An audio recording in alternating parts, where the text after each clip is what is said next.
"You cannot be serious, Dad." I choked out when he declared I would never be part of our family law firm. "This is final. The firm goes to your brother. This is not for a woman." I had spent my entire life preparing for this moment, dreaming of seeing my nameplate beside his on the mahogany door. He did not care about my summa cum laude degree from Northwestern Law or my perfect bar exam scores. I walked out that day with nothing but my bar exam notes, leaving behind everything I had worked toward my entire life. Standing in that familiar office where I had spent countless childhood afternoons, I could barely comprehend what had just happened. The mahogany-paneled walls that once felt warm and welcoming now seemed cold and forbidding.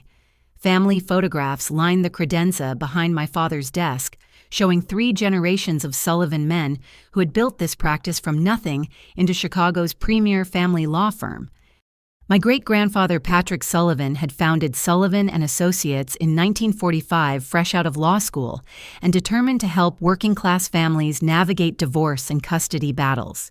He started with a single room above Murphy's Deli on the South Side, taking cases other attorneys would not touch. Through sheer determination and genuine compassion for his clients, he built a reputation that stretched across the entire city. My grandfather Thomas expanded the practice in the 1970s, moving to the prestigious downtown location where we still operated. He specialized in complex property division cases and became known for his meticulous attention to detail. Under his leadership, the firm grew to employ 6 attorneys and handle some of the most high-profile divorce cases in Illinois. Then came my father William, who transformed Sullivan and Associates into the powerhouse it became. He developed innovative mediation techniques that saved clients millions in court costs while preserving family relationships. Legal publications featured his work regularly, and law schools invited him to lecture on family law ethics.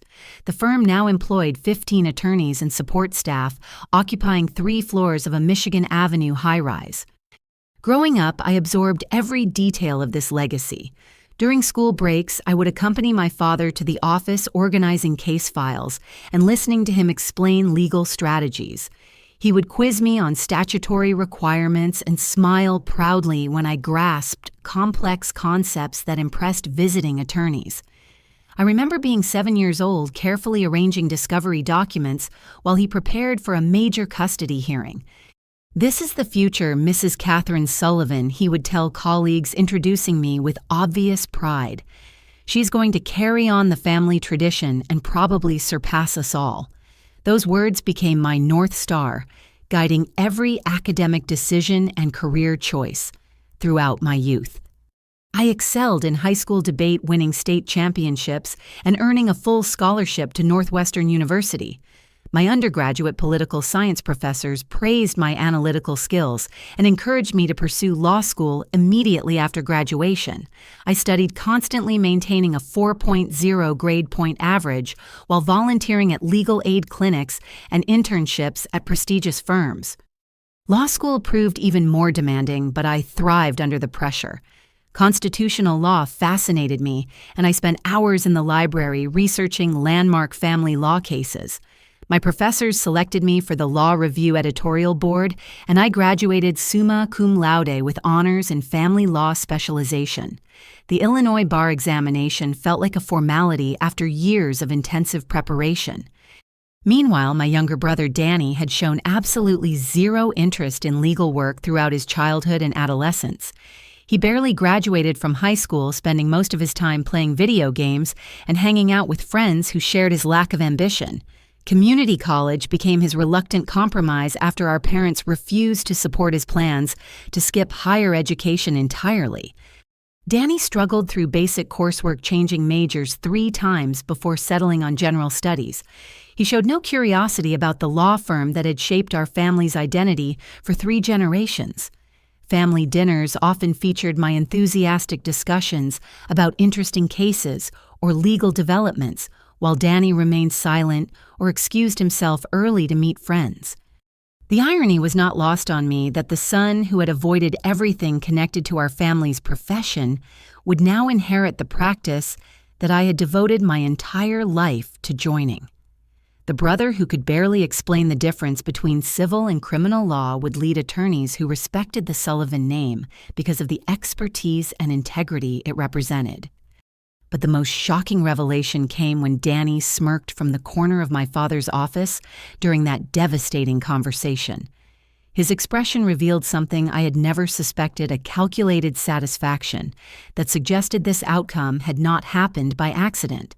The pieces began falling into place as I realized my own brother had been working against me behind the scenes, manipulating our father's decision through means I could not yet comprehend.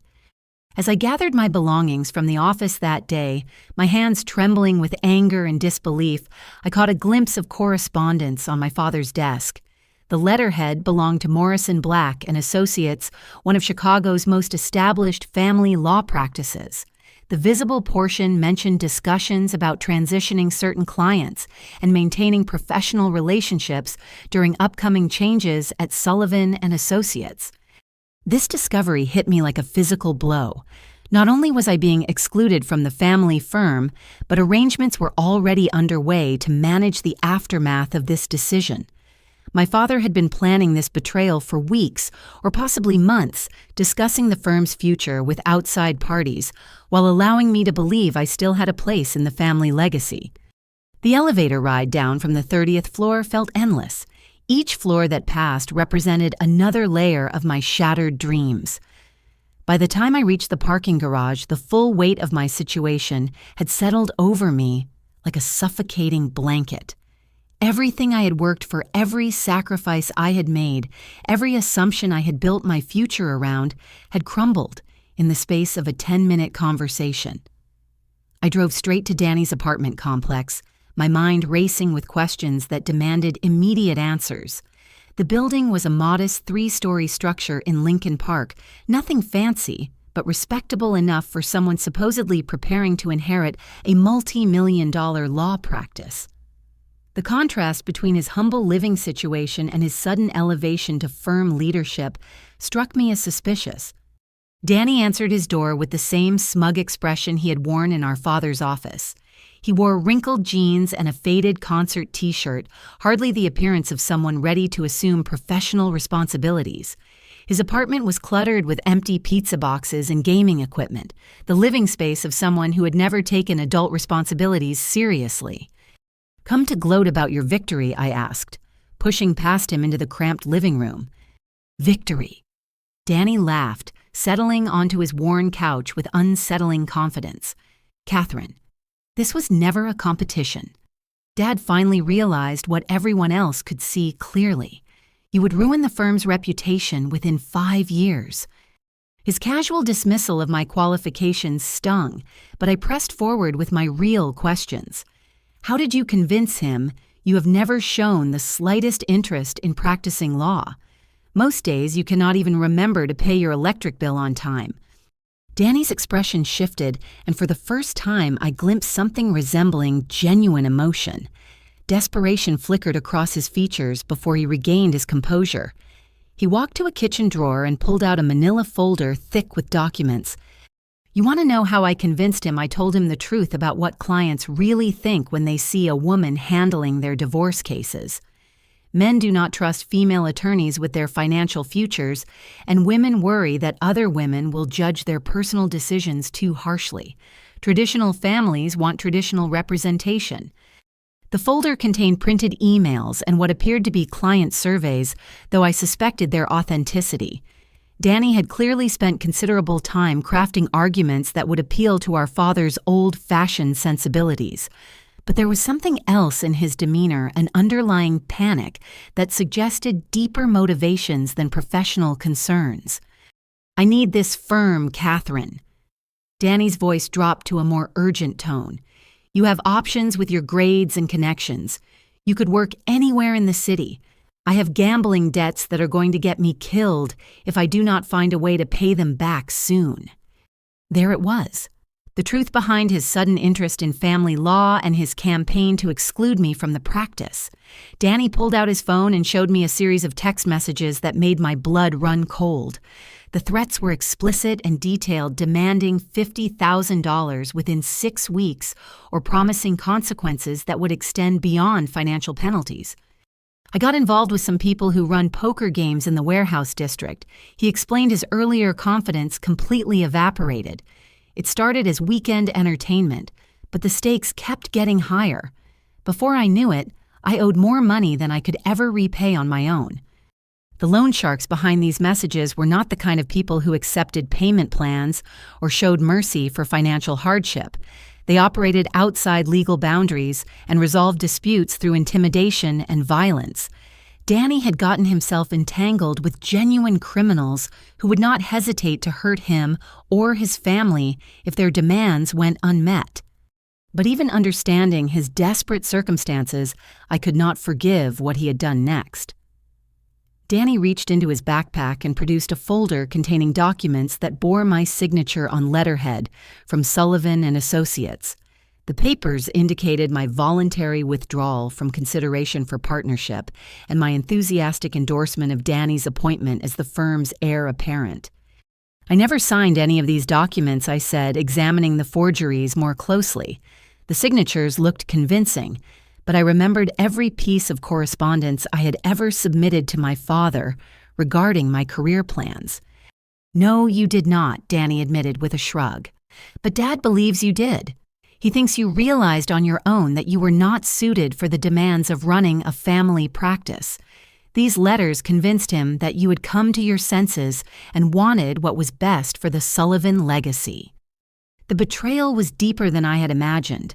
Not only had Danny poisoned our father's mind against me, but he had manufactured evidence to support his lies.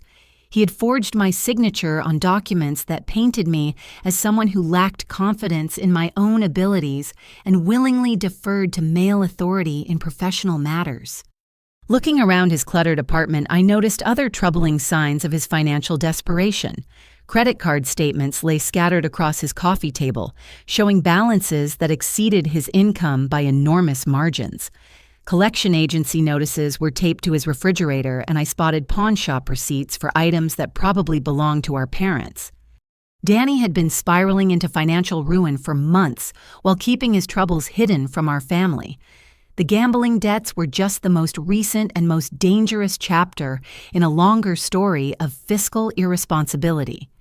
Taking over the law firm represented his only hope of accessing enough money to satisfy his creditors and escape the violent consequences of his poor choices. But as I prepared to leave his apartment, Danny delivered one final revelation that left me completely speechless. He showed me records indicating that he had already begun accessing Sullivan and Associates' financial accounts, using his position as the designated heir to authorize small withdrawals and transfers that he hoped would go unnoticed until he could establish more permanent control over the firm's resources. This is not just about inheritance anymore, I realized. You are already stealing from the practice, while Dad remains completely unaware of what you are doing. Danny's silence confirmed my suspicions. He had moved beyond simple manipulation and forgery into actual embezzlement. The family firm that had taken 3 generations to build was being systematically looted by someone who saw it only as a solution to his personal financial crisis. Driving home from Danny's apartment, I felt a crushing need to talk to someone who would understand the magnitude of what had just happened. My mother, Patricia, had always been my confidant during difficult times, the person who offered perspective and emotional support when life became overwhelming. Surely she would see the injustice of this situation and help me find a way to make my father reconsider his decision. I found her in the kitchen of my childhood home preparing dinner with the same methodical attention to detail that had characterized her approach to everything throughout my youth. The familiar sounds and smells of her cooking normally brought me comfort, but today they felt like reminders of a family stability that no longer existed. "Mom, I need to talk to you about what happened at the office today." I began settling onto the bar stool where I had done homework and shared secrets throughout my teenage years. Patricia continued chopping vegetables without looking up her knife, moving with practiced precision. "I know about your father's decision, Catherine. He discussed it with me several weeks ago, and I told him I supported his choice completely. The casual way she delivered this information hit me harder than my father's original rejection. Not only had both parents collaborated in excluding me from the family business, but my mother had been part of the planning process, while I remained completely unaware of their intentions. "You knew this was going to happen and said nothing," I asked, struggling to keep my voice steady. "You let me believe I still had a future with the firm while you were helping Dad arrange my professional exile." Patricia finally looked up, her expression displaying a mixture of sympathy and resignation that I found deeply unsettling. She wiped her hands on a kitchen towel and sat across from me with the air of someone preparing to deliver difficult but necessary truths. "Catherine, I love you dearly, but you have always been unrealistic about what practicing law would actually mean for your future happiness. Running a demanding practice is incompatible with the kind of family life that brings true fulfillment to women. Your father and I want to protect you from making choices you would eventually regret." The condescension in her tone was unmistakable. Despite my academic achievements and professional qualifications, she still viewed me as someone who needed protection from my own ambitions. The assumption that career success and personal happiness were mutually exclusive for women revealed attitudes I had never suspected in someone I respected and admired. But there was something else in her demeanor that suggested deeper, more personal motivations behind her position. Patricia walked to the family room and retrieved a photo album I had not seen in years. The pages contained images from her own college graduation and early career as a high school English teacher, a time when she had been passionate about education and literature. "I gave up my teaching career when your father's practice began expanding," she explained, pointing to pictures that showed her obvious enthusiasm for her work. "I convinced myself it was temporary, that I would return to the classroom once you children were older. But years passed, and the firm needed more support, and somehow I never made it back to the profession I loved." The bitterness in her voice revealed wounds that had never properly healed. Patricia had sacrificed her own professional aspirations to support my father's career growth, and now she was projecting that experience onto my situation. In her mind, preventing me from pursuing demanding legal work would spare me the disappointment and resentment she had carried for decades. "You want me to find a nice supporting role at another firm and focus on finding a husband," I said, repeating the suggestion she had made during our phone conversation the previous week. "You think professional ambition will ultimately leave me empty and unfulfilled?" Patricia nodded, her expression softening with what she clearly believed was maternal wisdom. "I have watched your father work 70-hour weeks for 30 years, missing family dinners and vacation trips because clients needed immediate attention. I have seen how the stress affects his health and our relationship. Why would I want that kind of life for my daughter?" But the most shocking revelation came when she walked to her writing desk and retrieved a manila envelope that had been carefully stored in the bottom drawer. The contents included a handwritten letter dated 5 years earlier, addressed to my father and bearing her signature at the bottom. "I wrote this when you were finishing your second year of law school," she said, handing me the pages with obvious reluctance. "I was hoping your father would find a gentle way to discourage you from continuing your legal education." Reading my mother's words was like discovering that someone I trusted completely had been working against my interests for years. The letter argued that encouraging my legal career would ultimately harm my chances for marriage and family happiness. She suggested that my father should guide me toward more traditionally feminine professions like teaching or social work. The letter also revealed that Patricia had been discussing my future with other family members and friends, building consensus around the idea that legal practice was inappropriate for women who wanted fulfilling personal lives. She had solicited opinions from relatives and neighbors who supported her view that professional demands would prevent me from becoming a proper wife and mother. "You have been sabotaging my career for years while pretending to support my goals," I said, the full scope of the betrayal finally becoming clear. "Every time you asked about my studies or seemed interested in my progress, you were actually gathering information to use against me." Patricia's expression remained calm, as if she genuinely believed her actions had been motivated by love and concern, rather than manipulation and deceit. In her worldview, protecting me from professional challenges was an act of maternal caring, even if it required undermining my stated goals and aspirations. The conversation continued for another hour, but nothing she said could repair the fundamental breach of trust that had occurred. My mother had not only failed to support my professional ambitions, but had actively worked to undermine them while maintaining the pretense of being my advocate and confidant. As I prepared to leave my childhood home that evening, Patricia made one final attempt to justify her position. She reminded me of family friends whose daughters had struggled to balance demanding careers with marriage and motherhood, citing their experiences as evidence that my goals were fundamentally unrealistic. But what she failed to understand was that her interference had not protected me from difficult choices. Instead, it had denied me the opportunity to make those choices myself based on my own values and priorities, rather than her fears and regrets about the path her life had taken. The following Monday morning, I began the humbling process of job hunting in Chicago's competitive legal market. Armed with an impressive resume and sterling academic credentials, I assumed finding suitable employment would be a temporary setback rather than a long-term obstacle. The city was home to hundreds of law firms, from massive corporate practices to boutique specialty shops, surely offering plenty of opportunities for someone with my qualifications.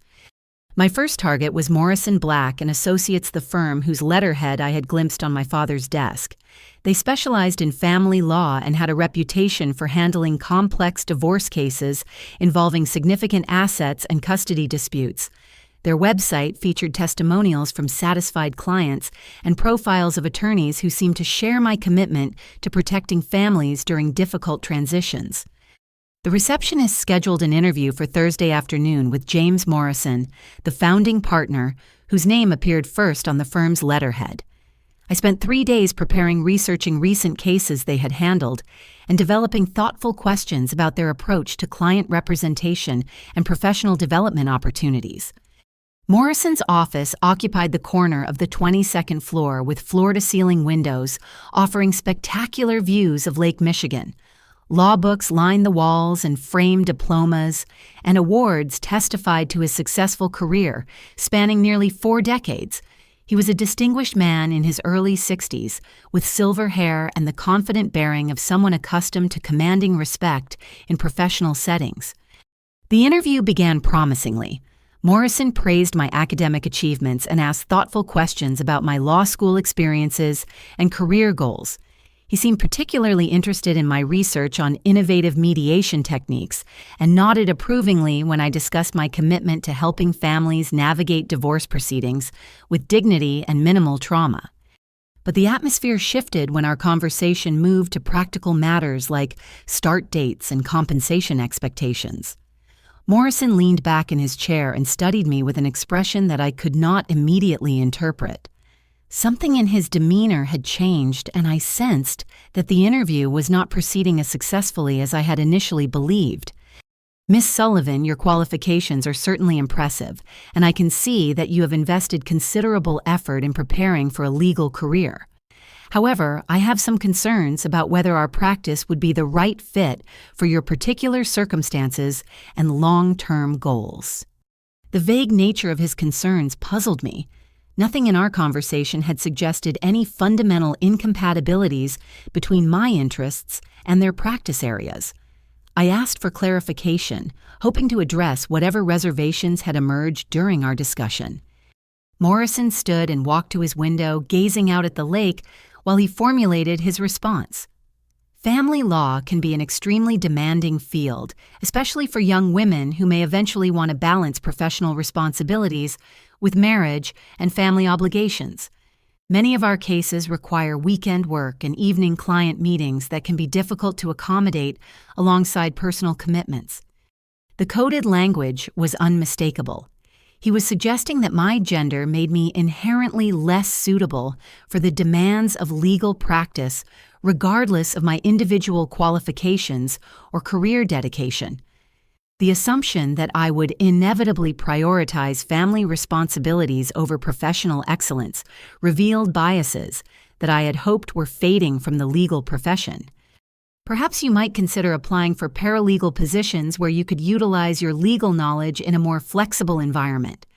Morrison continued, returning to his desk with a patronizing smile. Those roles often provide better work-life balance for women who want to contribute meaningfully to legal work without the full pressures of attorney responsibilities. I maintained my composure during the remainder of our meeting, but internally I was reeling from the casual way he had dismissed my career aspirations. This was not a frank discussion about practice demands or client expectations. It was a polite but unmistakable suggestion that women belonged in supporting roles rather than leadership positions within legal practices. The next two interviews followed disturbingly similar patterns. Hartford and Associates expressed enthusiasm about my academic record, but ultimately suggested that I might be happier at smaller firms with less demanding schedules. Brennan Legal Services questioned whether I had realistic expectations about the physical and emotional demands of family law practice. By Friday afternoon, I was beginning to suspect that something beyond normal market competition was affecting my job search. The rejections were too consistent and too focused on gender-related concerns that should have been irrelevant given my qualifications. Moreover, the specific nature of their comments suggested they had received information about me that went beyond my submitted application materials. My suspicions were confirmed when I returned to Morrison's building later that week to retrieve a portfolio I had accidentally left behind. While waiting for the elevator, I heard a familiar voice echoing from the stairwell. James Morrison was engaged in an animated phone conversation that became clearer as I moved closer to the door. "William, I appreciate you giving me advance notice about your daughter's situation. I certainly understand your position and agree that it would be inappropriate for us to undermine your family's internal decisions by offering her employment opportunities that might create ongoing conflicts." The conversation continued, but I had heard enough to understand what was happening. My father had contacted Morrison and presumably other firm leaders, sharing information about my rejection from Sullivan and Associates, while framing it in terms that discouraged them from hiring me. He was using his professional relationships and reputation to sabotage my job search across the entire Chicago legal community. The realization that my own father was actively working to destroy my career prospects was devastating. Not content with excluding me from the family firm, he was ensuring that I would struggle to find suitable employment anywhere else in the city. His influence extended throughout Chicago's legal circles, and his implicit criticism of my abilities was poisoning potential opportunities before I could even present my qualifications. As I rode the elevator down to street level, the full scope of my situation became clear. This was not simply about one firm's hiring decision or even broader gender discrimination within the legal profession. My father had launched a systematic campaign to prevent me from practicing law in Chicago, using his reputation and professional connections to block my access to the career I had spent years preparing to pursue. The 3 rejections I had received were just the beginning. Every prestigious firm in the city would likely receive similar communications warning them away from hiring the daughter whom William Sullivan had deemed unsuitable for legal practice. My rejection from the family firm was not just a personal disappointment, but a professional scarlet letter that would follow me throughout the local legal community. Desperation drove me to spend the weekend researching every law firm in the Chicago metropolitan area, expanding my search to include suburban practices and smaller specialty shops that might be less influenced by my father's professional network. I created detailed spreadsheets tracking application deadlines, practice areas, and partner backgrounds, hoping to identify opportunities where his influence might carry less weight. During this research, I decided to investigate Danny's background more thoroughly, hoping to find information that might help me understand how someone with his limited qualifications had convinced our father to hand him control of a prestigious legal practice. If I could document his unfitness for the position, perhaps I could still persuade my father to reconsider his decision. I started with basic internet searches looking for any public records or mentions of Danny's name in local databases. What I found was far more alarming than anything I had expected to discover. The Chicago Tribune's online police blotter from 6 months earlier contained a brief mention of Daniel Sullivan being questioned in connection with an illegal gambling operation that had been raided by Chicago Police Department detectives. The article provided minimal details, but it confirmed that Danny had been present when authorities shut down an underground poker game in a warehouse near the Southside Industrial District. While no charges were filed against him, the fact that he was questioned suggested his involvement went beyond casual participation in what police described as a sophisticated illegal gambling enterprise. Further research revealed additional troubling information. Court records showed that Danny had been named as a defendant in 3 small claims cases over the past 18 months, all involving unpaid debts to individuals whose names I did not recognize. The amounts were relatively modest, ranging from $800 to $1,500, but the pattern suggested ongoing financial irresponsibility. I decided to conduct physical surveillance following Danny during his evening activities to see if I could gather more concrete evidence about his gambling habits and financial situation. This felt uncomfortably like stalking my own brother, but the stakes were too high for me to rely on assumptions or incomplete information. Thursday evening, I parked across from his apartment building and waited for him to emerge. Danny appeared around 8 o'clock, dressed more formally than usual in dark jeans and a button-down shirt. He drove to a strip mall in Cicero, parking behind a restaurant that appeared to be closed for business. Several other cars were already in the lot, and I watched as men entered the building through a rear entrance. Over the next 3 hours, I observed a steady stream of visitors arriving and departing from what was clearly an illegal gambling operation. The participants ranged from young men in their 20s to older individuals who looked like successful business people. Cash changed hands in the parking lot, and the tension was evident even from my distant observation point. When Danny finally emerged, his body language told a story of significant losses. He walked slowly to his car, shoulders slumped, and sat behind the wheel for several minutes before starting the engine. I followed him to a 24-hour diner where he sat alone in a booth, staring at his phone with an expression of genuine fear. The next day, I decided to search his car while he was at work.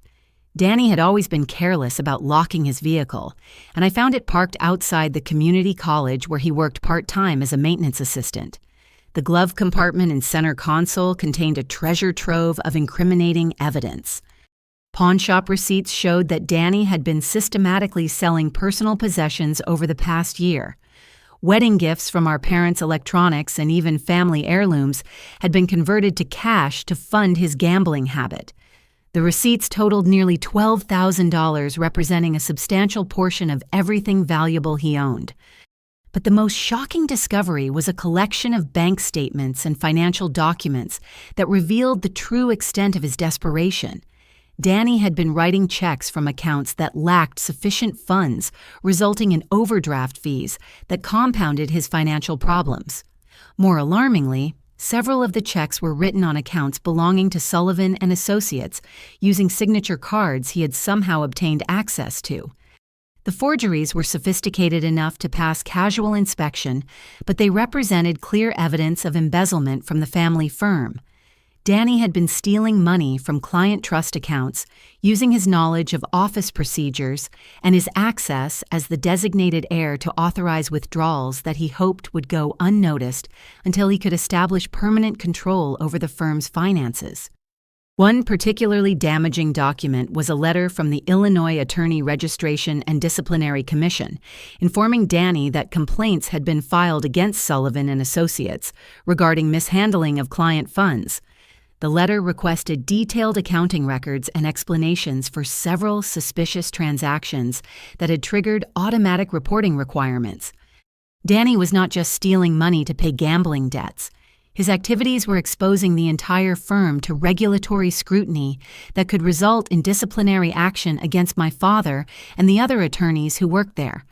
The family business that had taken 3 generations to build was being systematically destroyed by someone who viewed it only as a source of ready cash for his personal financial crisis.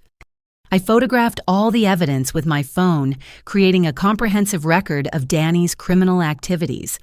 The documentation showed a clear pattern of escalating financial desperation that had led him from casual gambling to serious felony crimes.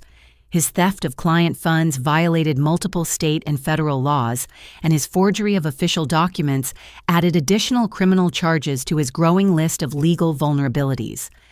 But as I prepared to confront my father with this evidence, I discovered one final piece of information that made the situation even more urgent. Hidden beneath the car's spare tire was a manila envelope containing correspondence from federal authorities. The FBI had opened an investigation into money laundering activities connected to the illegal gambling operation, where Danny was a regular participant. The letter indicated that Danny was considered a person of interest in a broader investigation, targeting organized crime figures who used gambling operations to launder proceeds from other illegal activities. Federal agents had been monitoring his financial transactions and were building a case that could result in serious federal charges, carrying potential prison sentences measured in decades rather than years. Danny was not just risking his own future through his criminal activities. His involvement with federal investigations was creating legal exposure for every member of our family and every attorney associated with Sullivan and Associates. The firm could be seized as an asset connected to criminal activities, and my father could face prosecution for money laundering even if he remained unaware of Danny's crimes. The irony was overwhelming. In his desperation to save himself from gambling debts, Danny had created legal problems that threatened to destroy everything our family had worked to build. The son who was supposed to inherit and protect the Sullivan legacy was actually orchestrating its complete destruction through his selfish and criminal behavior. Armed with comprehensive evidence of Danny's criminal activities, I scheduled an emergency meeting with my father for the following Monday morning. I spent the weekend organizing the documentation into a clear chronological presentation that would demonstrate the scope of the threat facing our family firm. Surely confronted with irrefutable proof of his son's crimes, William would have no choice but to reconsider his decision about the firm's succession. I arrived at Sullivan & Associates 30 minutes early, using the time to review my presentation one final time. The evidence was overwhelming: bank records showing systematic theft from client accounts, pawn shop receipts documenting the sale of family possessions, correspondence from regulatory authorities investigating suspicious financial transactions, and federal documents indicating Danny's involvement in money laundering investigations. My father's secretary, Margaret, had worked for the firm for over 20 years and had watched me grow up during countless childhood visits to the office. Her warm greeting that morning carried undertones of sympathy that suggested she was aware of the recent family tensions, though she remained professionally discreet about whatever conversations she might have overheard. William agreed to see me immediately, though his expression remained guarded as I settled into the chair across from his desk. The office felt different now, less like the familiar sanctuary where I had dreamed of working, and more like the territory of someone who had become my adversary rather than my advocate. "Dad, I have discovered information about Danny that you need to see immediately." I began spreading the first set of documents across his desk. He's been stealing money from client trust accounts to pay gambling debts, and his activities are exposing the firm to federal investigation. William glanced at the bank statements without really examining them, his expression suggesting he had already decided to dismiss whatever evidence I had brought. He pushed the papers back toward me with obvious irritation, as if I were wasting his time with trivial complaints about my brother. "Catherine, I thought we had resolved this matter last week. Your jealousy about Danny's appointment is understandable, but I will not tolerate false accusations designed to undermine his position. This kind of vindictive behavior is exactly why I concluded you were unsuitable for leadership responsibilities." His refusal to even examine the evidence was both infuriating and bewildering. I laid out additional documentation, including the pawn shop receipts and the letter from the Attorney Registration and Disciplinary Commission. Each piece of evidence told the same story: Danny was systematically looting the firm to fund his gambling addiction, while exposing everyone to serious legal consequences. These are not false accusations, I insisted, pointing to specific transactions that clearly showed unauthorized withdrawals from accounts Danny should not have been able to access. He forged signatures on these checks, and the amounts total more than $30,000 over the past 6 months. William stood and walked to his window, refusing to look at the documents I had carefully arranged on his desk. His body language communicated complete rejection of everything I was trying to tell him, as if the mere source of the information invalidated its credibility, regardless of its accuracy. "Your brother has explained these transactions to me already," he said without turning around. He identified some inefficiencies in our accounting procedures and took initiative to streamline certain processes. "The apparent irregularities you have discovered are the result of legitimate business improvements rather than criminal activities." The response revealed that Danny had anticipated this confrontation and prepared his father with plausible explanations for the financial discrepancies. My brother had gotten ahead of my investigation by framing his theft as administrative improvements, counting on our father's trust and his prejudice against me to prevent serious scrutiny of the evidence. I tried a different approach, focusing on the federal investigation documents that would be impossible to explain away as routine business matters. The FBI letter explicitly identified Danny as a person of interest in a money laundering investigation connected to illegal gambling operations. No amount of spin could transform federal criminal investigation into legitimate business activity. "This is correspondence from the Federal Bureau of Investigation," I said, holding up the letter for his examination. "They are investigating Danny's connection to organized crime figures who use gambling operations to launder money. His activities are creating legal exposure for everyone associated with this firm." William finally turned from the window, but instead of examining the federal documents, he looked at me with an expression of profound disappointment. He returned to his desk and sat down, folding his hands with the air of someone preparing to deliver a lecture to a wayward child. "Catherine, I am deeply disturbed by the lengths you are willing to go to sabotage your brother's future. Manufacturing false federal documents is not only unethical, but potentially criminal. I am considering whether to report your actions to the Bar Association and request an investigation into your professional conduct." The accusation that I had forged federal documents was so outrageous that I could barely formulate a response. Everything I had presented was authentic evidence gathered through legitimate investigation, yet my father was choosing to believe that I had fabricated an entire criminal conspiracy, rather than acknowledge that his favored son was a thief and a criminal. At that moment, Danny arrived for what was clearly a prearranged meeting. He entered the office with confidence, greeted our father warmly, and settled into the chair next to mine as if he belonged there more than I did. His timing was too perfect to be coincidental. He'd been waiting for me to present my evidence so he could counter it immediately. "Catherine, I understand you are upset about not getting the position you wanted," Danny said with false sympathy, "but these wild accusations are really concerning. I think you might be having some kind of emotional breakdown from the stress of rejection." His performance was masterful. Danny positioned himself as the reasonable, concerned brother worried about his sister's mental health, while portraying my documented evidence as the delusional fantasies of someone unable to cope with professional disappointment. He had clearly rehearsed this response, anticipating exactly how I would approach our father with the truth about his crimes. The meeting deteriorated from there. William accepted every explanation Danny offered while dismissing every piece of evidence I presented. When I pointed to specific bank records showing forged signatures, Danny claimed he had been authorized to sign those documents during routine administrative tasks. When I mentioned the federal investigation, he suggested I had obtained fraudulent documents from internet sources to support my false accusations. By the end of the hour, my father had not only refused to examine the evidence, but had turned the entire confrontation into an indictment of my character and professional judgment. He ordered me to leave the office immediately and warned me never to contact him again unless I was prepared to apologize for my malicious attacks against my brother. As I gathered the ignored evidence from his desk, William delivered a final devastating blow.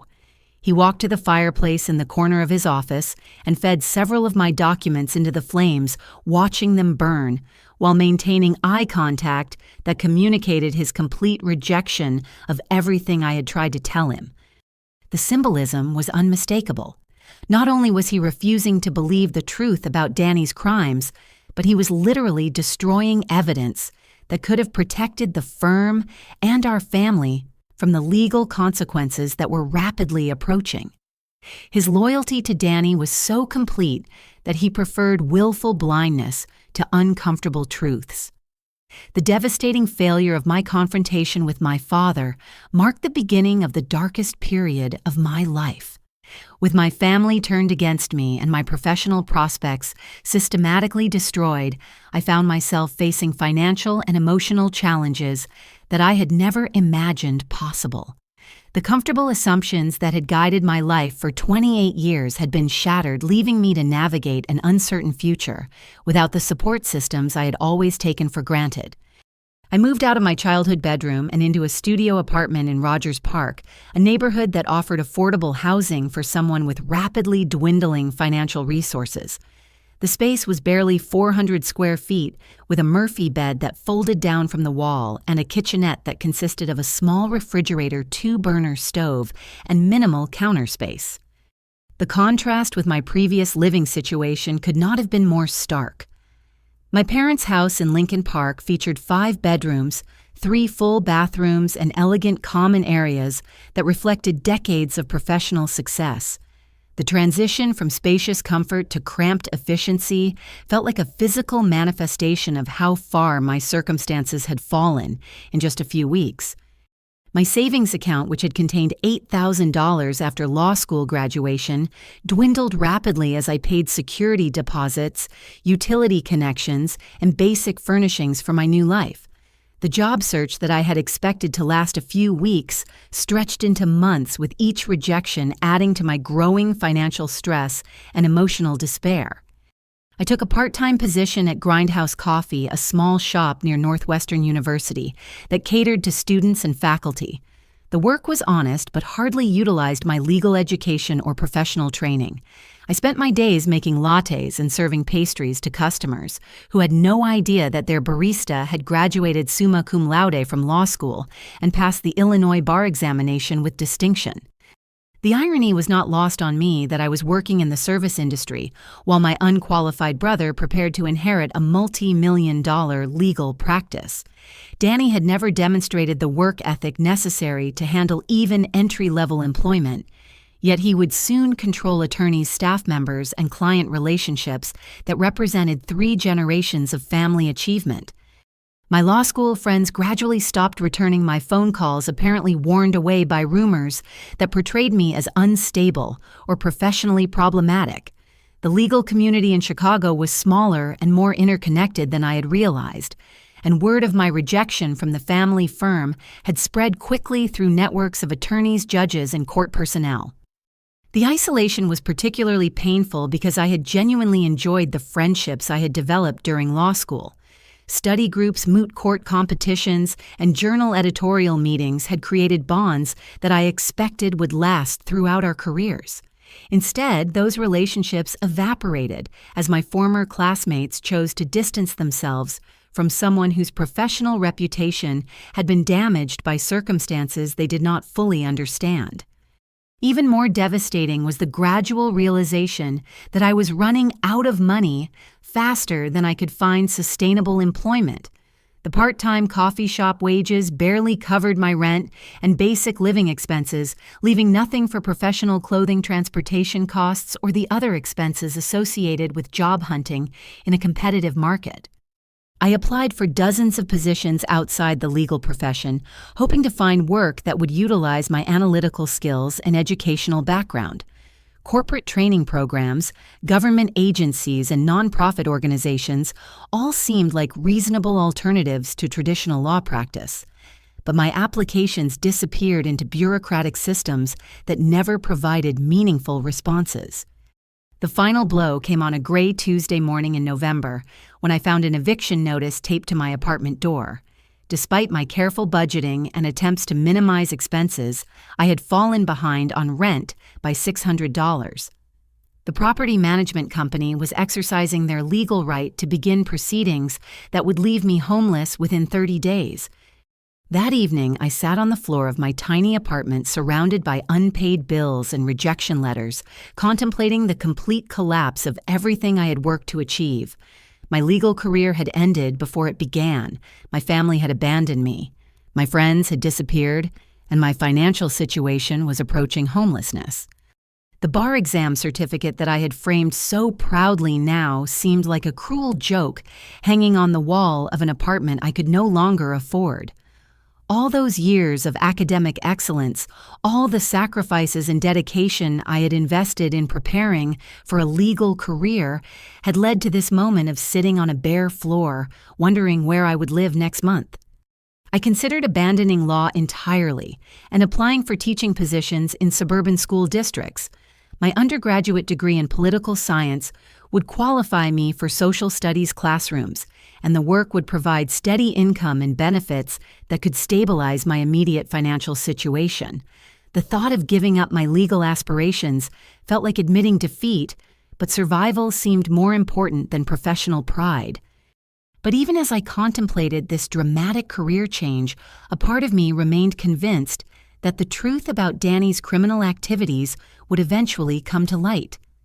Federal investigations moved slowly but thoroughly, and his involvement with money laundering operations would inevitably be exposed regardless of my father's willingness to examine evidence.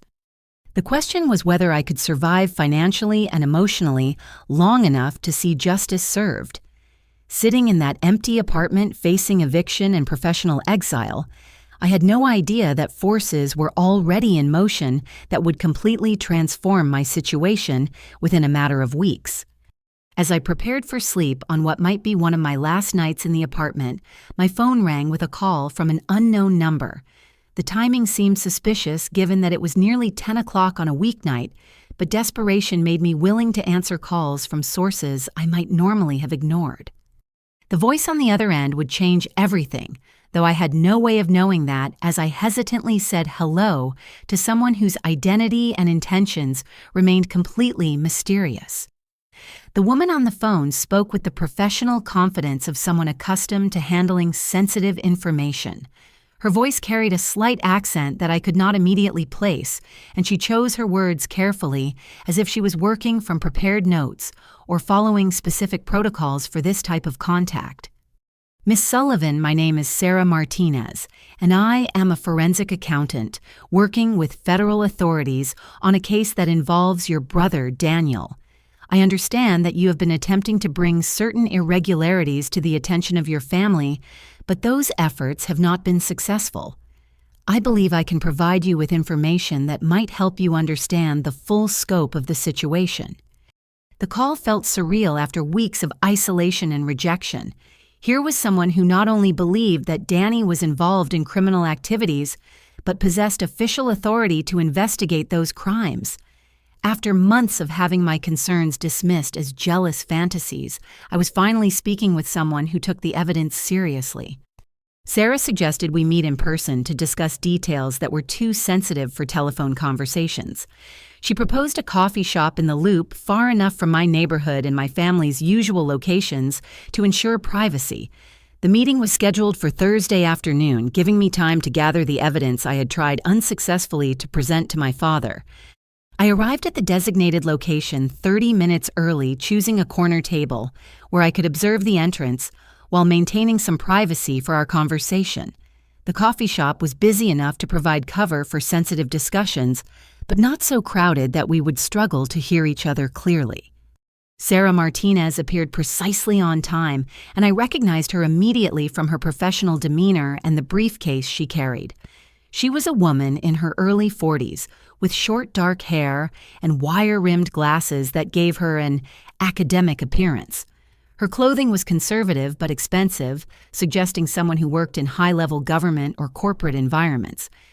After brief introductions, Sarah spread several folders across our table, revealing documents that contained far more information about Danny's activities than I had been able to gather through my own investigation.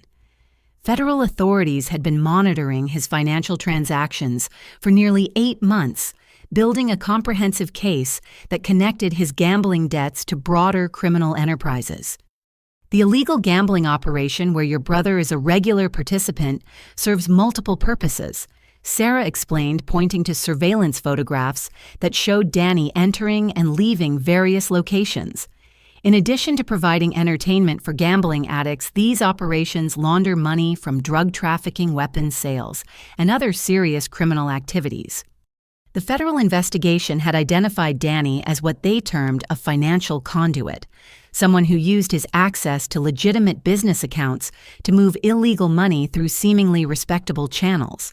His position as heir to Sullivan and Associates made him particularly valuable to criminal organizations that needed ways to legitimize their profits. But the most shocking revelation concerned my father's unwitting involvement in the money laundering scheme.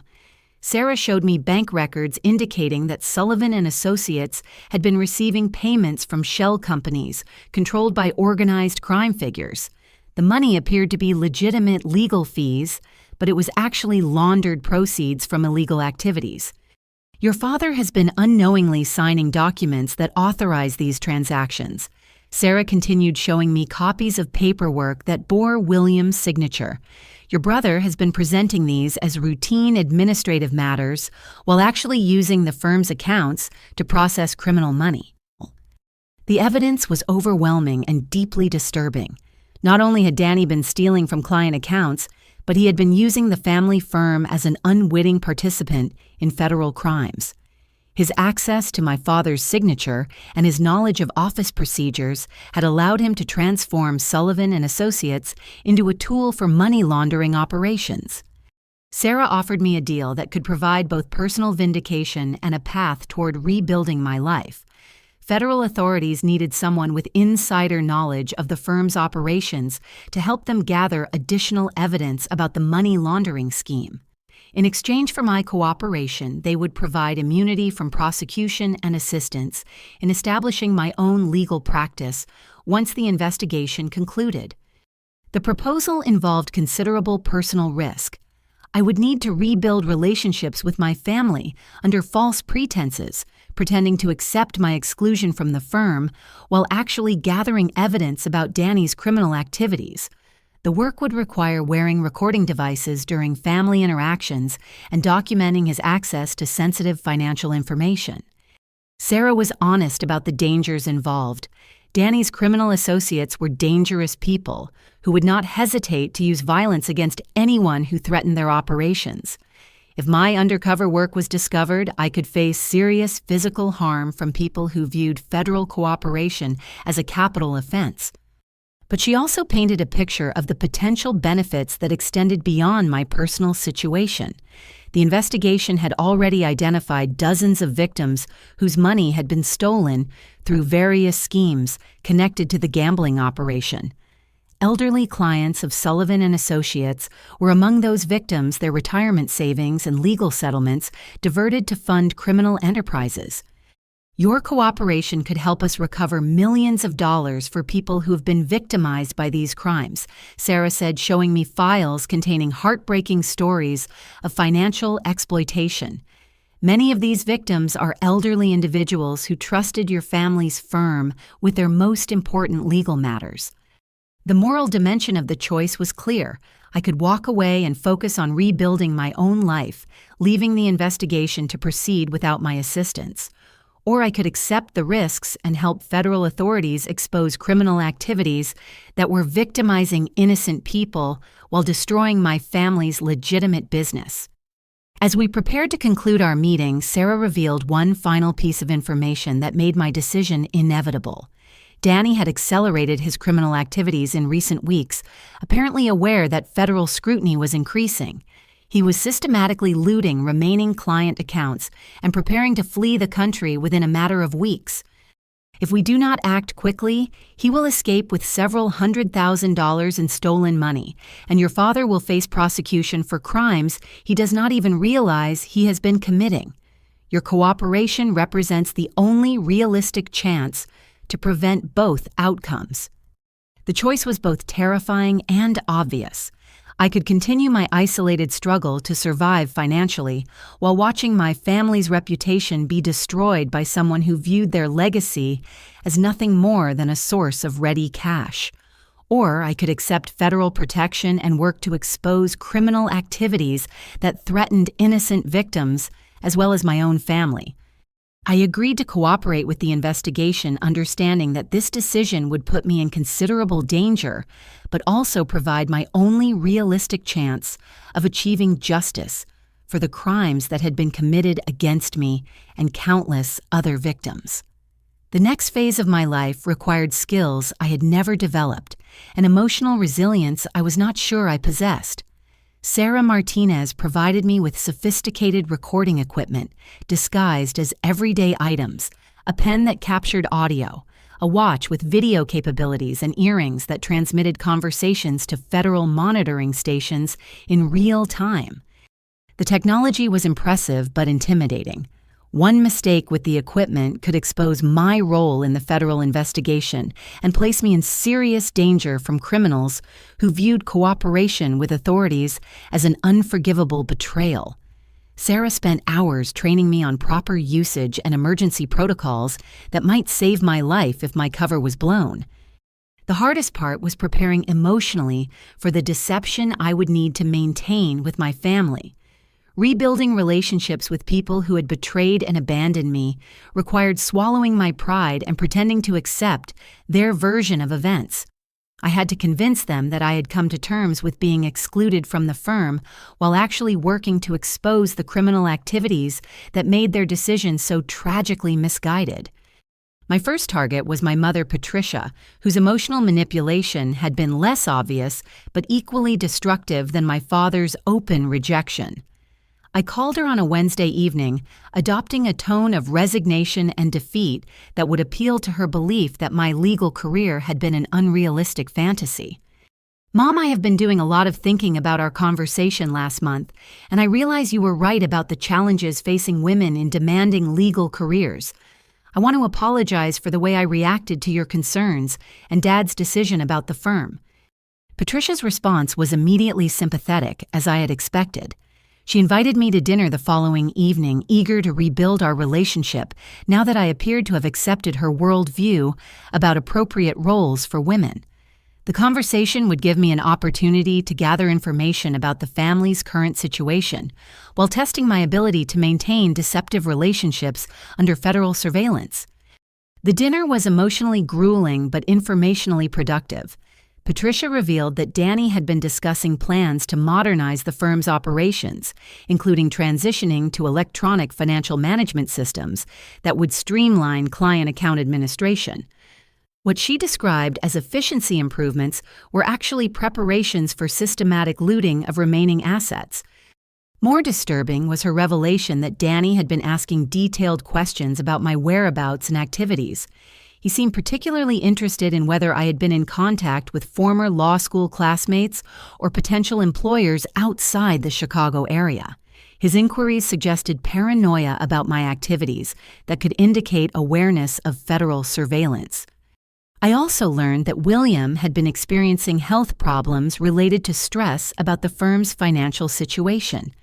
Several major clients had expressed concerns about account management irregularities, and the Illinois Attorney Registration and Disciplinary Commission had scheduled a formal review of Sullivan and Associates' compliance with trust account regulations.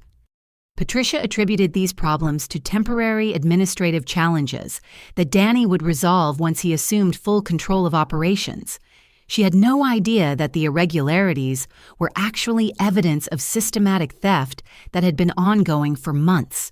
Her willingness to accept Danny's explanations without scrutiny revealed how completely he had manipulated the entire family's understanding of the situation. Over the following weeks, I gradually re-established contact with both my parents and Danny himself. Each interaction required careful preparation with Sarah Martinez, who coached me on conversation strategies that would elicit useful information without arousing suspicion about my motives. The most challenging meetings were direct conversations with Danny, who remained suspicious about my sudden change of attitude. He questioned my acceptance of the succession decision and probed for information about my current living situation and employment status. I had to convince him that I was genuinely defeated and focused on rebuilding my life outside the legal profession. During one particularly tense dinner at my parents' house, Danny tested my sincerity by offering to help me find employment at firms where he claimed to have professional connections. His offer was actually an attempt to monitor my job search activities and ensure that I did not find positions where I might gain access to information that could threaten his schemes. The recording equipment captured dozens of hours of conversations that documented Danny's knowledge of financial irregularities and his deliberate efforts to conceal the true nature of his activities. More importantly, the recording showed my father unknowingly authorizing transactions that facilitated money laundering operations. Sarah and her federal colleagues used this evidence to build detailed profiles of the criminal network that Danny had become entangled with through his gambling addiction. The investigation revealed connections to drug trafficking organizations, illegal weapons dealers, and human trafficking operations that used gambling establishments as fronts for more serious criminal enterprises.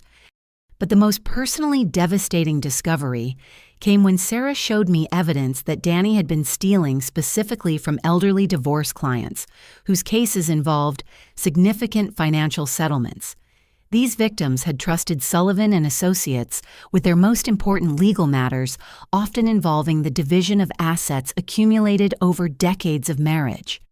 One case involved an 82-year-old woman named Margaret Chen, whose divorce settlement included her life savings of $120,000. Danny had forged her signature on documents redirecting the funds to accounts he controlled, leaving her financially destitute while she believed her money was safely held in trust by our family's firm. Another victim was Robert Washington, a 75-year-old man whose workers' compensation settlement of $90,000 had been stolen through similar methods. He had been calling the firm for weeks trying to understand why his settlement payments had stopped, while Danny provided false explanations about administrative delays and court processing requirements. The human cost of Danny's crimes was staggering. Dozens of elderly clients had been systematically robbed of money they needed for medical care, housing, and basic living expenses. Their trust in the Sullivan family name had been exploited by someone who viewed their vulnerability as an opportunity for personal enrichment. As the investigation progressed, it became clear that Danny was accelerating his timeline for escaping the consequences of his actions. Sarah's surveillance team reported that he had been meeting with individuals known to specialize in creating false identities and arranging international travel for people fleeing legal problems. The evidence suggested that Danny planned to liquidate remaining client accounts and disappear within a matter of weeks, leaving behind a trail of financial devastation that would destroy both his victims and the family firm that had enabled his crimes through willful blindness to obvious warning signs. Over the following 2 months of careful surveillance and strategic family interactions, the scope of Danny's criminal enterprise became horrifyingly clear. Working closely with Sarah Martinez and her federal team, I documented a sophisticated operation that extended far beyond simple gambling debts into organized financial crimes that victimized dozens of innocent clients. The recording equipment captured conversations that revealed Danny's methodical approach to identifying vulnerable targets within Sullivan and Associates' client base. He specifically sought elderly divorce clients, workers' compensation recipients, and estate settlement beneficiaries whose cases involved substantial cash payments that could be diverted without immediate detection. His technique was devastatingly simple, yet effective. Danny would intercept settlement checks before they reached clients, forging signatures and depositing the funds into accounts he controlled through shell companies. He then provided false explanations to clients about delays in processing their payments, buying time while he used their money to pay gambling debts and personal expenses. One particularly disturbing recording captured Danny explaining his selection criteria to an unknown associate during what appeared to be a planning session for future thefts. He described elderly clients as ideal targets because they were less likely to understand complex financial procedures and more trusting of professional authority figures. The old ones never question anything as long as you sound official and give them paperwork to sign, Danny said during a conversation recorded at a restaurant near the firm's offices. They grew up respecting lawyers and assuming we have their best interests at heart. It makes them perfect marks for this kind of operation. Sarah's forensic accounting revealed that Danny had successfully stolen money from 17 different clients over the past 8 months, with total losses exceeding $230,000. Each theft followed the same pattern: intercepted settlement funds, forged signatures, false explanations, and systematic cover-ups that exploited clients' trust in the Sullivan family reputation. But the investigation also uncovered evidence that Danny's crimes extended beyond simple theft into more serious federal offenses. Bank records showed that he had been laundering stolen money through the same gambling operations that had initially gotten him into financial trouble, creating a cycle where criminal profits were used to pay debts to other criminal enterprises. The money laundering scheme involved complex transactions that moved stolen funds through multiple accounts before they reached their final destinations.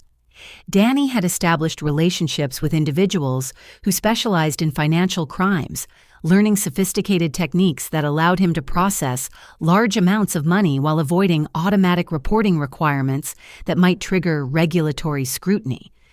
Federal surveillance documented meetings between Danny and known associates of organized crime families that controlled much of Chicago's illegal gambling industry.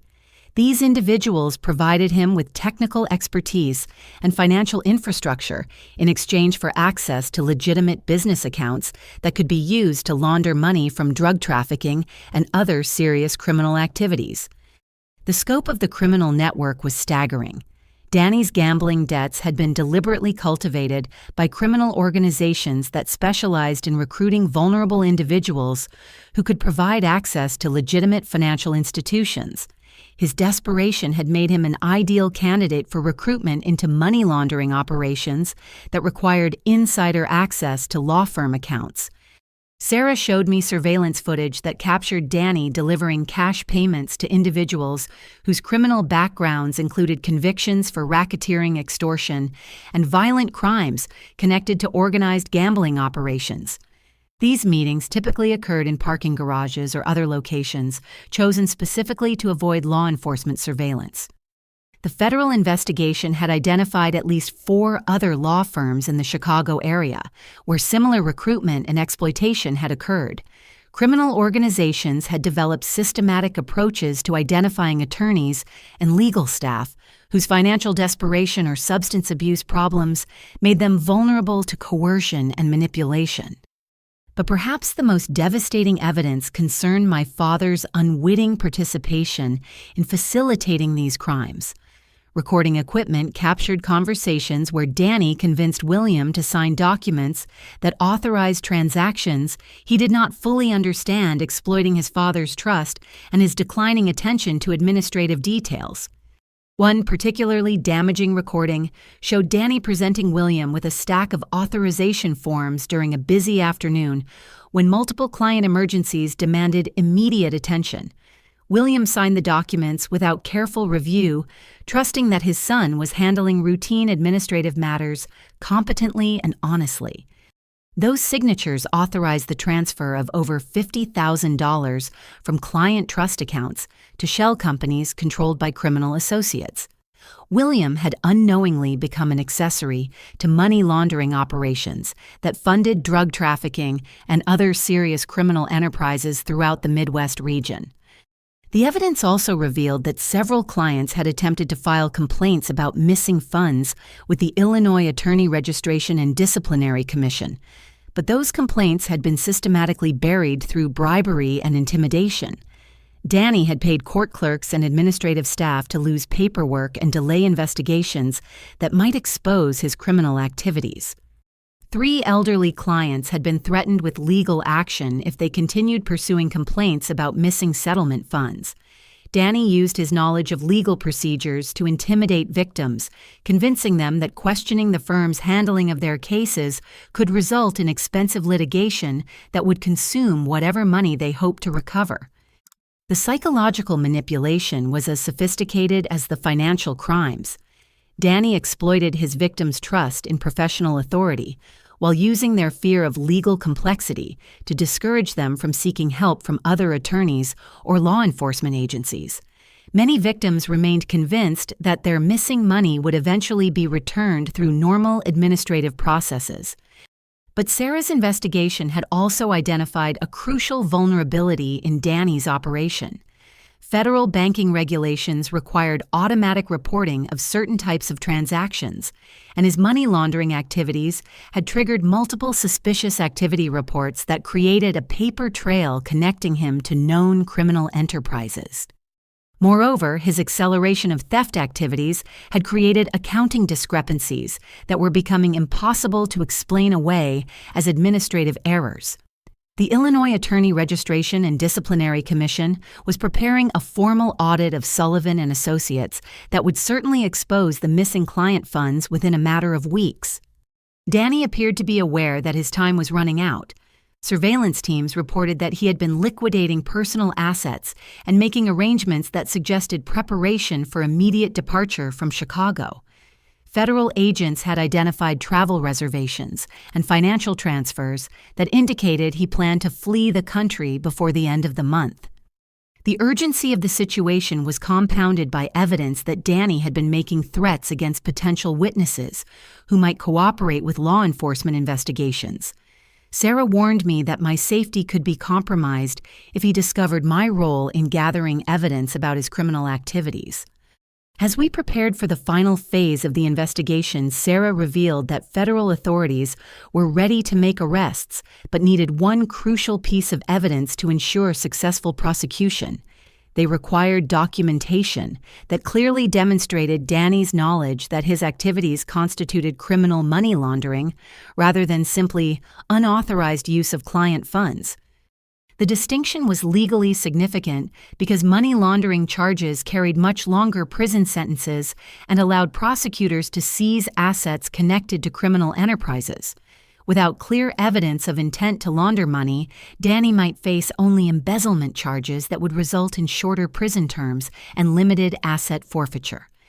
Sarah proposed that I attempt to record a conversation where Danny explicitly acknowledged his involvement in money laundering operations.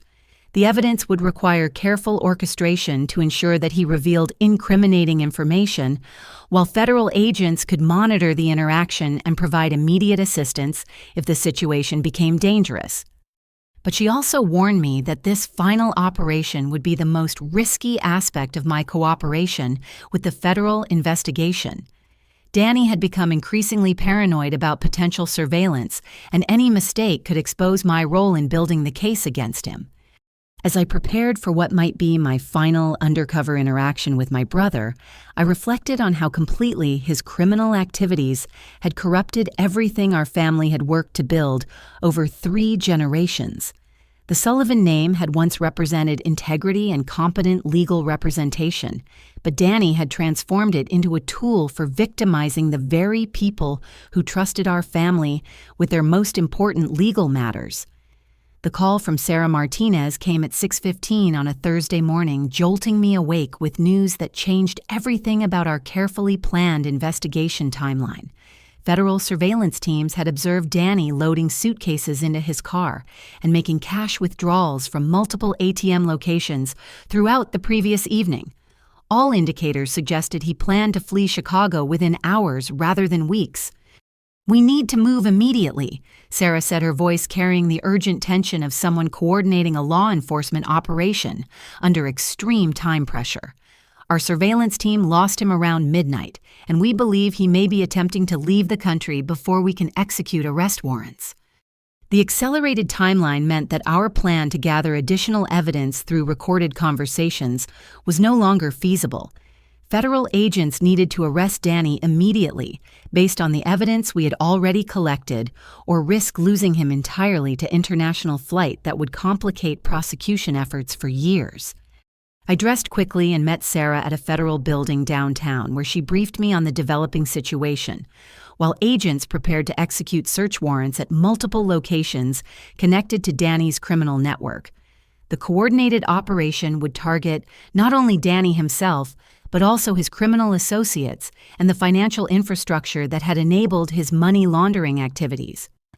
The command center buzzed with activity as federal agents, forensic accountants, and prosecutors coordinated simultaneous raids designed to prevent Danny and his associates from destroying evidence or fleeing to jurisdictions where extradition would be difficult or impossible.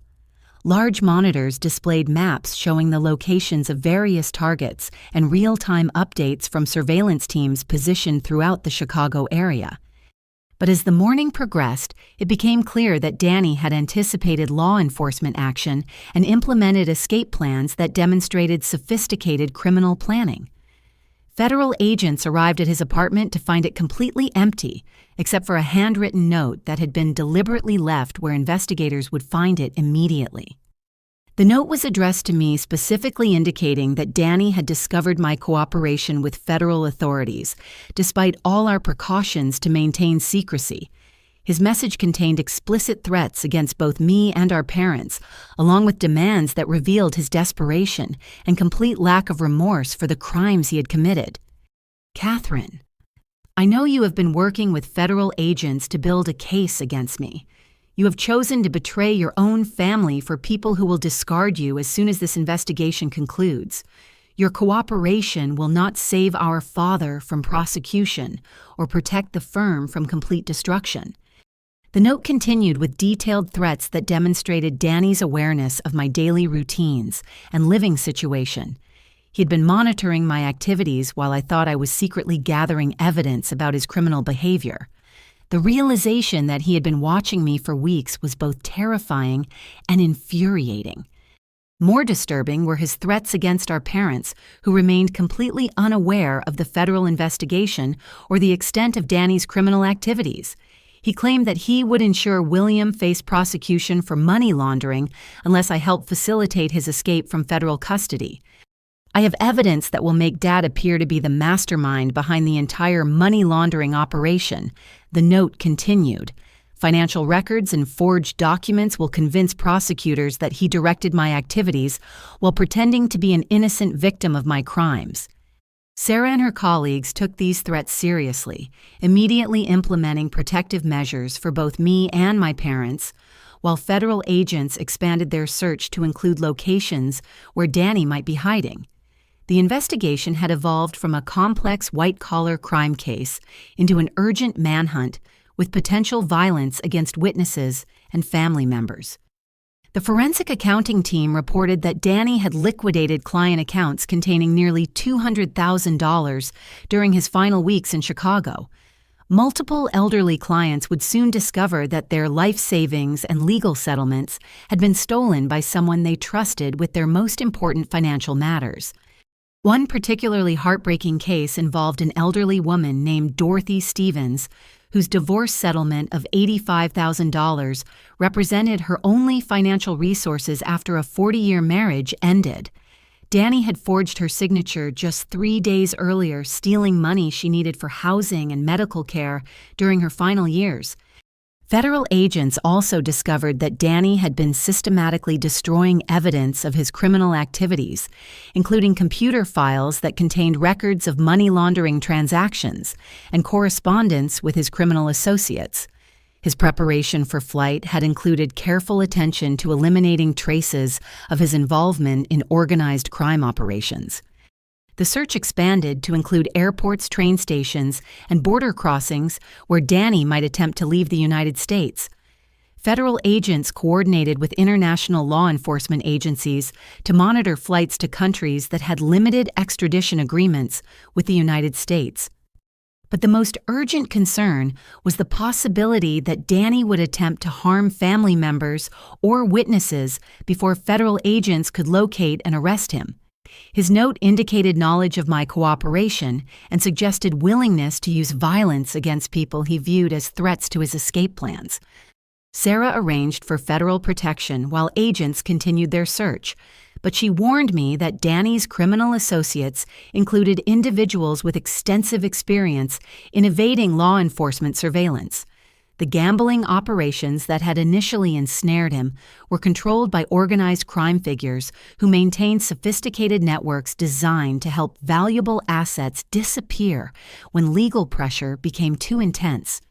As the day progressed without any sign of Danny's whereabouts, federal investigators began examining his known associates and their potential hiding places.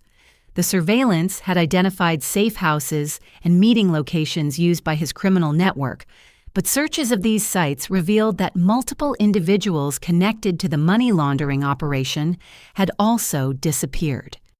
The coordinated nature of the disappearances suggested that Danny's criminal associates had implemented previously arranged plans to protect their operations from law enforcement scrutiny. Federal agents were dealing with an organized criminal enterprise rather than a single desperate individual attempting to avoid prosecution. Late that afternoon, Sarah received a phone call that changed the entire dynamic of our situation. Danny had contacted my father's office demanding to speak with me directly and threatening immediate harm to our parents if I did not agree to meet with him at a location of his choosing. He is claiming that he has evidence that will destroy Dad's reputation and send him to federal prison for decades, Sarah reported after the call ended. He wants to arrange an exchange where you help facilitate his escape in return for protecting your family from prosecution. The proposal was obviously a trap designed to eliminate me as a witness while giving Danny additional leverage over federal prosecutors.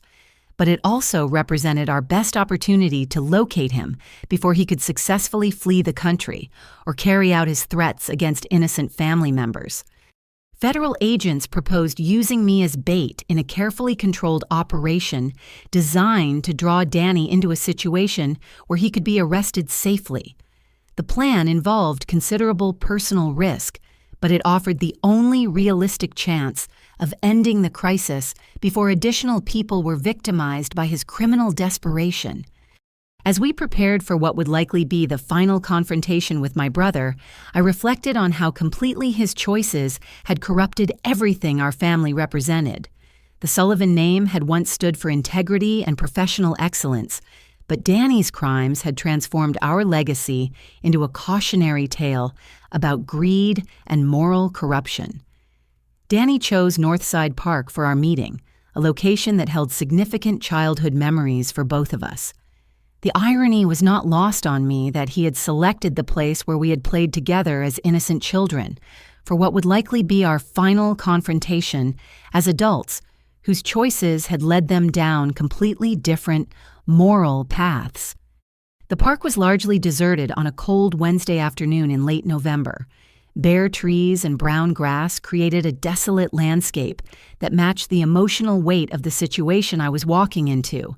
Federal agents had positioned themselves throughout the area, but their presence would need to remain completely hidden to avoid triggering whatever escape plan Danny had prepared. I wore the most sophisticated recording equipment Sarah's team possessed, designed to capture high-quality audio even in outdoor environments with significant background noise. The devices were integrated into my clothing and jewelry in ways that would be invisible during casual inspection, but Danny's paranoia about surveillance made discovery a constant risk. Sarah and her team maintained radio contact through an earpiece disguised as a hearing aid, allowing them to monitor the conversation in real time and coordinate immediate response if the situation became dangerous. Federal agents were prepared to intervene within seconds if Danny attempted violence or if his behavior suggested imminent flight. Danny appeared at exactly 3 o'clock, approaching from the opposite side of the park with obvious caution about potential surveillance.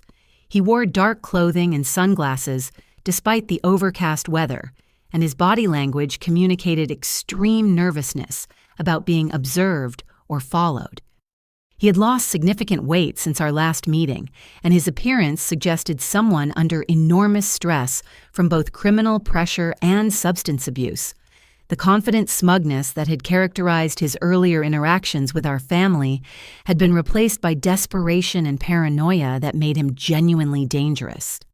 Catherine, I know you are wearing recording devices and that federal agents are watching this meeting. He began without any pretense of normal family conversation.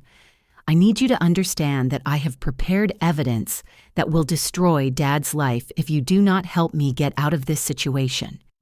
His opening statement was both an acknowledgement of my cooperation with federal authorities and an attempt to establish leverage that might convince me to facilitate his escape. But it also provided the explicit confession that Sarah's team needed to document his awareness of criminal wrongdoing rather than simple administrative errors. I maintained the pretense of being a concerned sister while encouraging him to explain his demands and threats in detail. The recording equipment needed to capture clear statements about his criminal activities and his plans for avoiding prosecution through flight or intimidation of witnesses. You have always been the smart one in this family. Danny continued pacing nervously while scanning the park for signs of federal surveillance.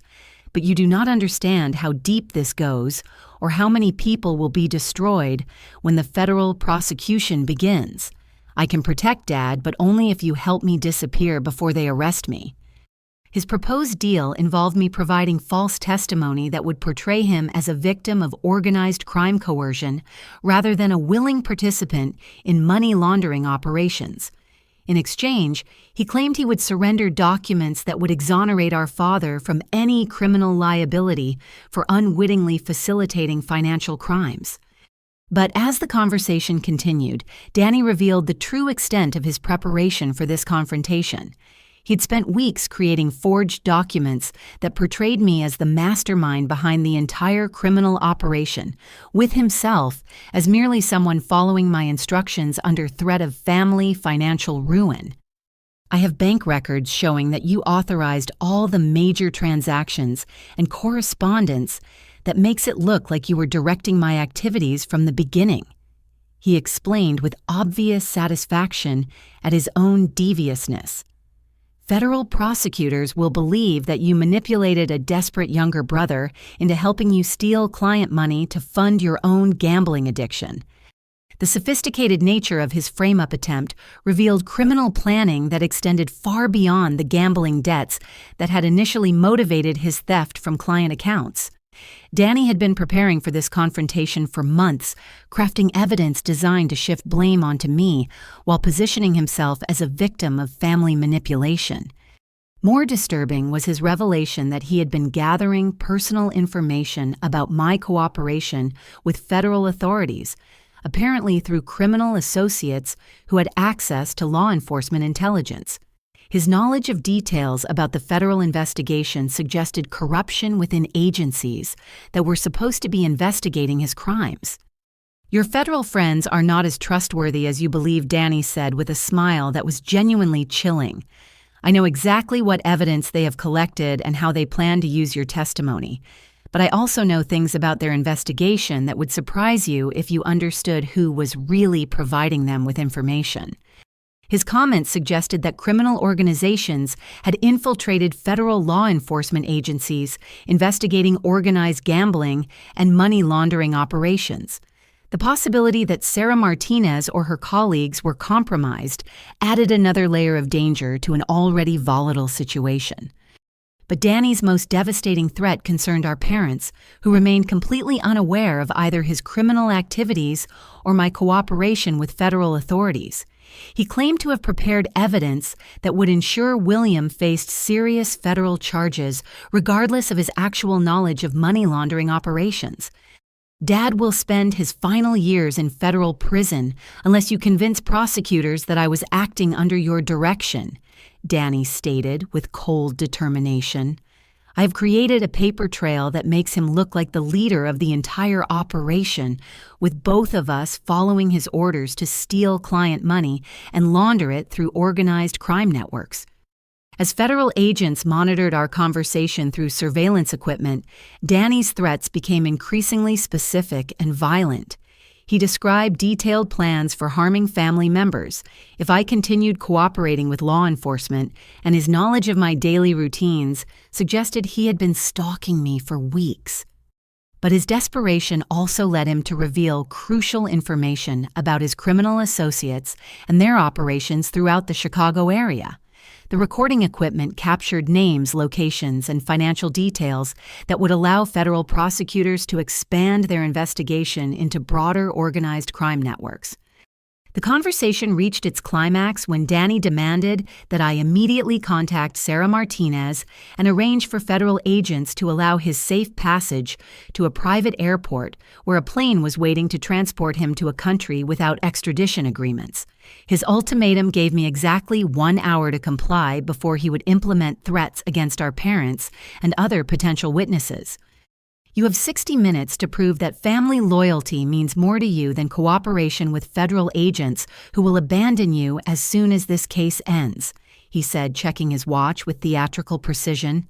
After that, Dad becomes the primary target of a federal prosecution that will destroy everything our family has worked to build for 3 generations.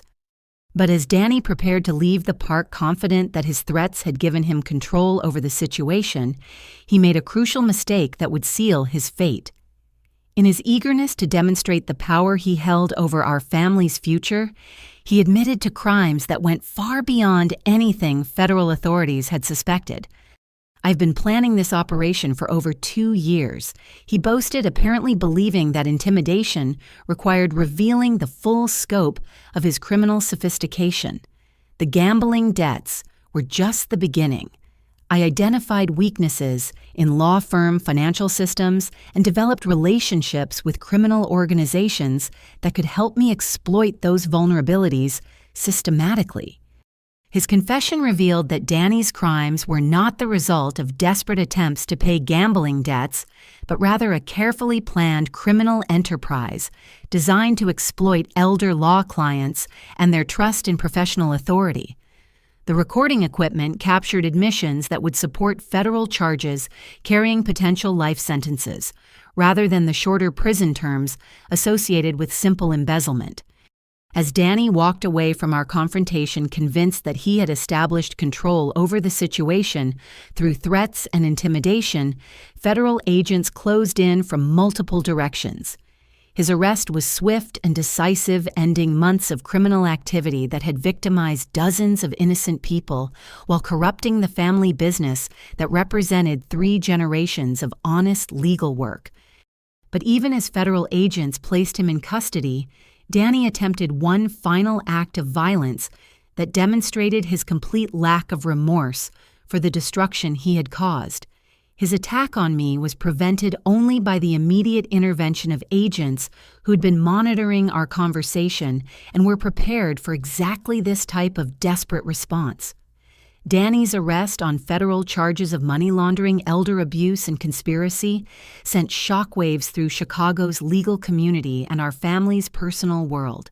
The carefully constructed facade of family unity and professional respectability crumbled within hours as news of his crimes spread throughout the networks of attorneys, judges, and court personnel who had known the Sullivan name for 3 generations.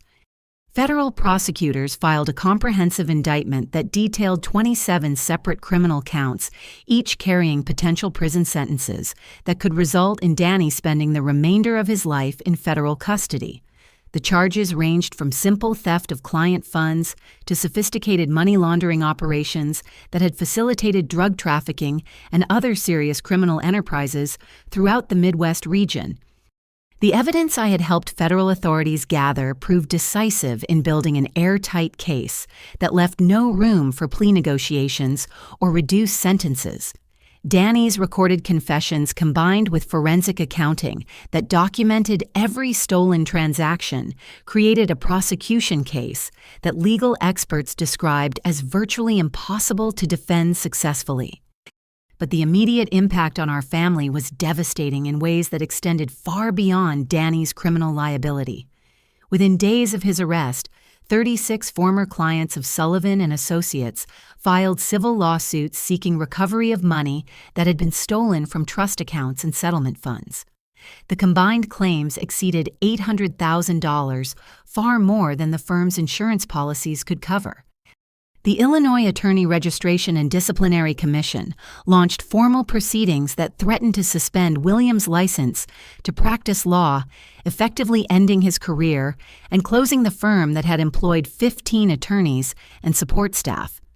Even though federal prosecutors acknowledged that he had been an unwitting victim of Danny's manipulation, professional responsibility rules held him accountable for failing to properly supervise trust account management. More personally devastating was watching my father confront the full extent of his son's betrayal and his own failure to recognize obvious warning signs. William aged visibly during the weeks following Danny's arrest as the reality of what had happened destroyed his faith in his own judgment and professional competence. I found him in his office one evening sitting alone among boxes of client files that would need to be transferred to other attorneys as Sullivan and Associates prepared to close permanently. The man who had once commanded respect throughout Chicago's legal community looked broken and defeated, struggling to understand how everything he had worked to build could be destroyed by someone he had trusted completely. "Catherine, I owe you an apology that no words can adequately express," he said when he noticed me in the doorway. "You tried to warn me about Danny's criminal activities, and I not only refused to listen, but actively worked to prevent you from practicing law anywhere in Chicago.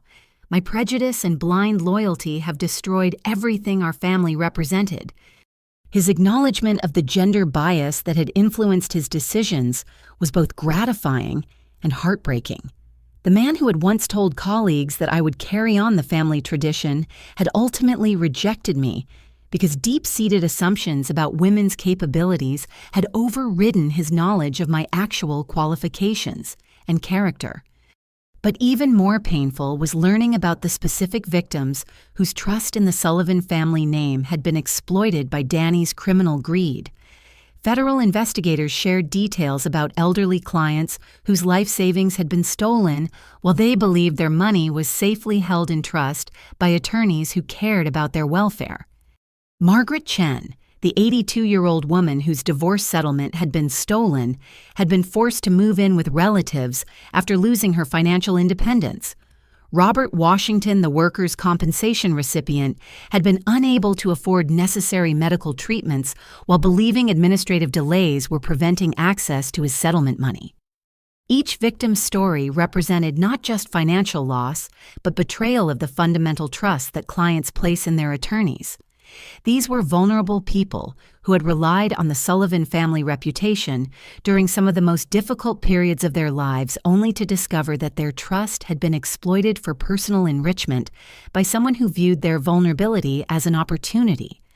The civil lawsuits filed against Sullivan and Associates would eventually be resolved through a combination of malpractice insurance personal assets and a victim compensation fund established through federal asset forfeiture proceedings.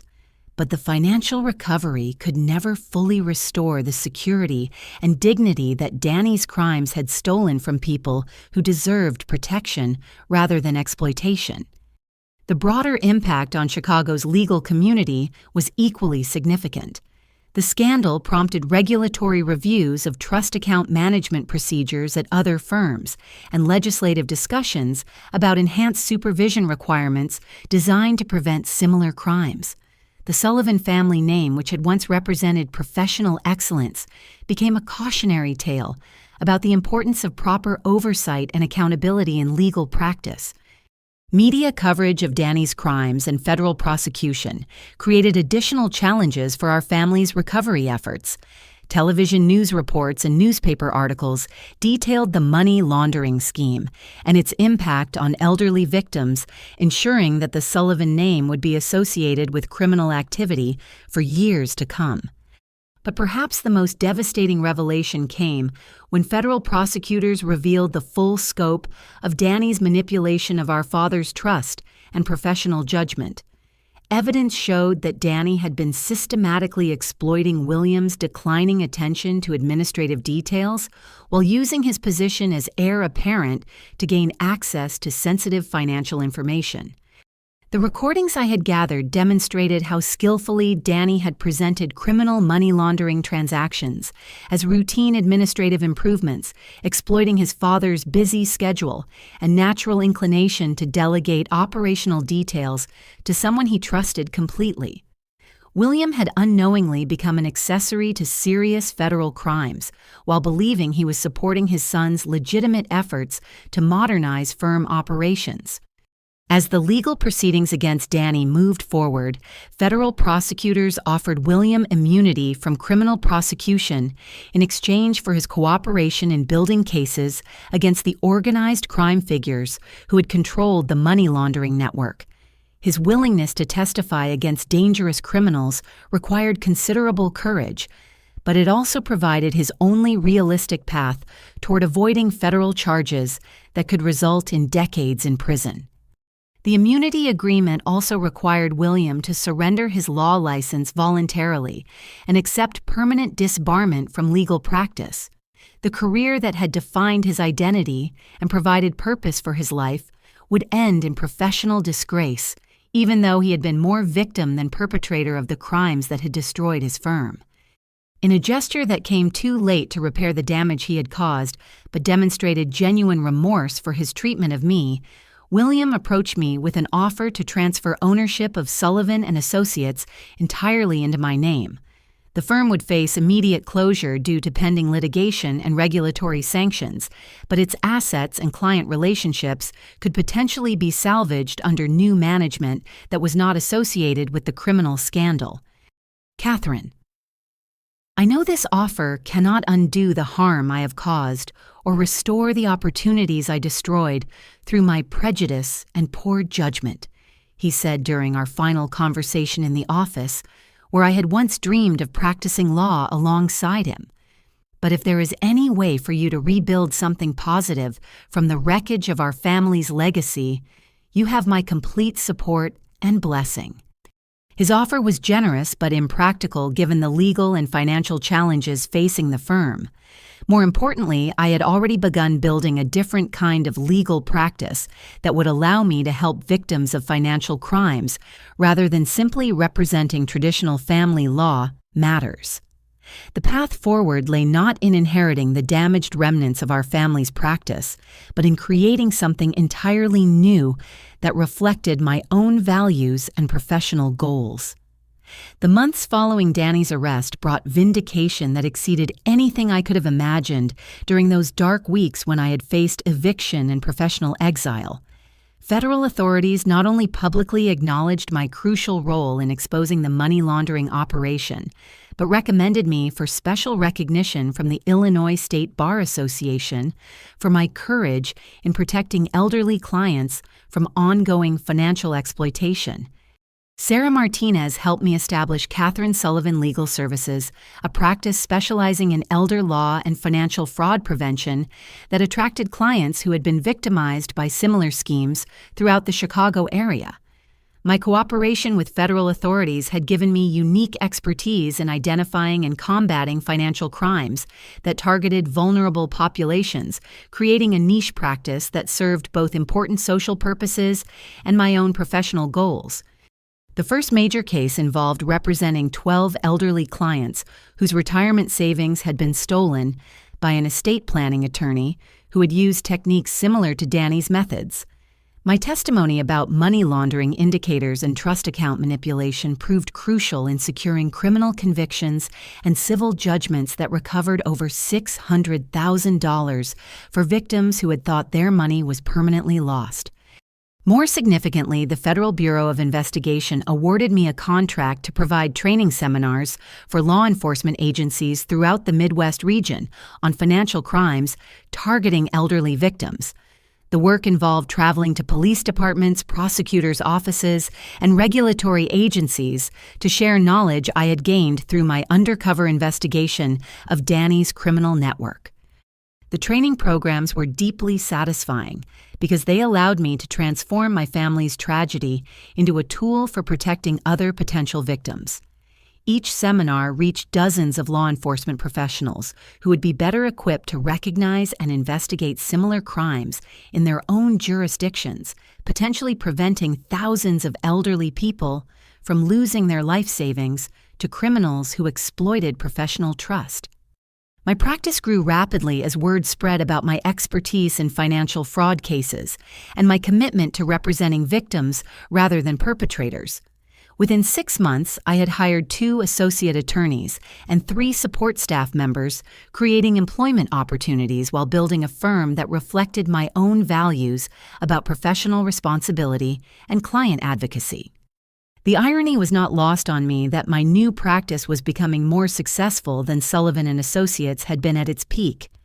Free from the constraints of traditional family law practice and motivated by genuine passion for protecting vulnerable clients, I found that I could build a more meaningful and profitable legal career than would have been possible if I had simply inherited my father's firm. Legal publications throughout the state featured my story as an example of professional integrity, triumphing over family loyalty and personal financial pressure. The Illinois State Bar Journal published a detailed article about my role in the federal investigation, praising my decision to cooperate with authorities despite significant personal risks and family conflicts. More personally satisfying were the thank you letters I received from elderly clients whose money had been recovered through criminal prosecutions and civil judgments. Many of these individuals had given up hope of ever seeing their stolen savings again, and my work had not only restored their financial security, but validated their faith in the legal profession, despite their victimization by corrupt attorneys. One particularly moving letter came from Dorothy Stevens, the elderly woman whose divorce settlement Danny had stolen during his final weeks of criminal activity. Federal asset forfeiture proceedings had recovered her complete settlement amount, and she credited my investigation with saving her from poverty during her remaining years. "Your courage in exposing these crimes gave me back my independence and dignity," she wrote in carefully formed handwriting that reflected her advanced age. "I had lost faith that anyone in the legal profession cared about protecting people like me, but your actions proved that there are still attorneys who put their clients' welfare above personal gain." The broader impact of my work extended beyond individual client representation to systemic changes in how financial crimes against elderly victims were investigated and prosecuted.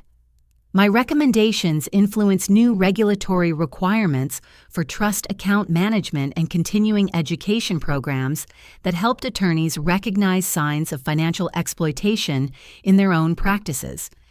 I also testified before legislative committees considering enhanced penalties for financial crimes, targeting elderly victims, sharing insights gained through my investigation of Danny's methods and their devastating impact on vulnerable populations. The resulting legislation increased criminal penalties and expanded civil remedies available to victims of financial abuse by professionals in positions of trust. Professional recognition culminated in my selection to receive the Illinois State Bar Association's Award for Excellence in Public Service, honoring attorneys who make exceptional contributions to protecting vulnerable populations and advancing justice. The ceremony took place at the same downtown hotel where I had once attended Bar Association events as my father's guest, dreaming of someday receiving professional recognition for my own achievements. William and Patricia attended the awards ceremony both to show support for my success and to publicly acknowledge their regret about their earlier treatment of my career aspirations. Seeing them in the audience as I accepted recognition for accomplishments they had once tried to prevent added emotional complexity to what should have been an unambiguously happy occasion. My acceptance speech focused on the importance of legal professionals taking responsibility for protecting clients from exploitation, rather than simply pursuing personal financial success. I spoke about the elderly victims whose trust had been betrayed by criminal attorneys and the obligation all legal professionals shared to identify and report suspicious activities that might indicate financial abuse. But perhaps the most meaningful recognition came from former clients whose cases had been resolved successfully through my work. Several elderly individuals attended the ceremony specifically to show their appreciation for my representation, and their presence reminded me why I had chosen to specialize in protecting vulnerable populations, rather than pursuing more traditionally prestigious practice areas. The contrast between my current success and the professional exile I had faced just 18 months earlier was staggering. I had gone from being rejected by my own family and blacklisted throughout Chicago's legal community to receiving statewide recognition for professional excellence and public service. The vindication was both personally gratifying and professionally meaningful. More importantly, my work was making a genuine difference in protecting elderly people from financial exploitation, while building a sustainable practice that provided good employment for other attorneys and staff members. The firm's success proved that legal practices could be both profitable and socially responsible, serving important public purposes while maintaining high professional standards. As I reflected on the journey that had brought me from that devastating conversation in my father's office to this moment of professional triumph, I realized that being rejected from the family firm had ultimately led me to a more fulfilling career than I could have achieved through traditional inheritance of established practice. The forced independence had allowed me to discover my own values and build something meaningful rather than simply maintaining someone else's legacy. The success of my practice also attracted attention from larger law firms seeking to establish their own elder law and financial fraud departments. Several prestigious firms offered partnership positions that would have provided higher income and greater professional prestige than my independent practice could offer. But I declined these opportunities because I had learned that professional satisfaction came from meaningful work rather than traditional markers of success. Building my own firm allowed me to maintain control over client selection, case strategy, and office culture in ways that would not be possible as an employee of larger organizations focused primarily on profitability. 6 months after receiving the Illinois State Bar Association's Award for Excellence in Public Service, I stood before a packed courtroom as federal judge Patricia Morrison delivered Danny's sentence for his money laundering and elder abuse convictions. The proceedings marked the formal conclusion of a legal process that had fundamentally transformed not only my own life, but the lives of everyone connected to the Sullivan family legacy. Danny received 22 years in federal prison without possibility of parole, a sentence that reflected both the severity of his crimes and the vulnerability of his elderly victims. Federal asset forfeiture proceedings recovered nearly $400,000 that was distributed among the clients whose money he had stolen, providing some measure of financial justice for people who had thought their savings were permanently lost. Judge Morrison's comments during sentencing focused on the betrayal of professional trust that made Danny's crimes particularly heinous.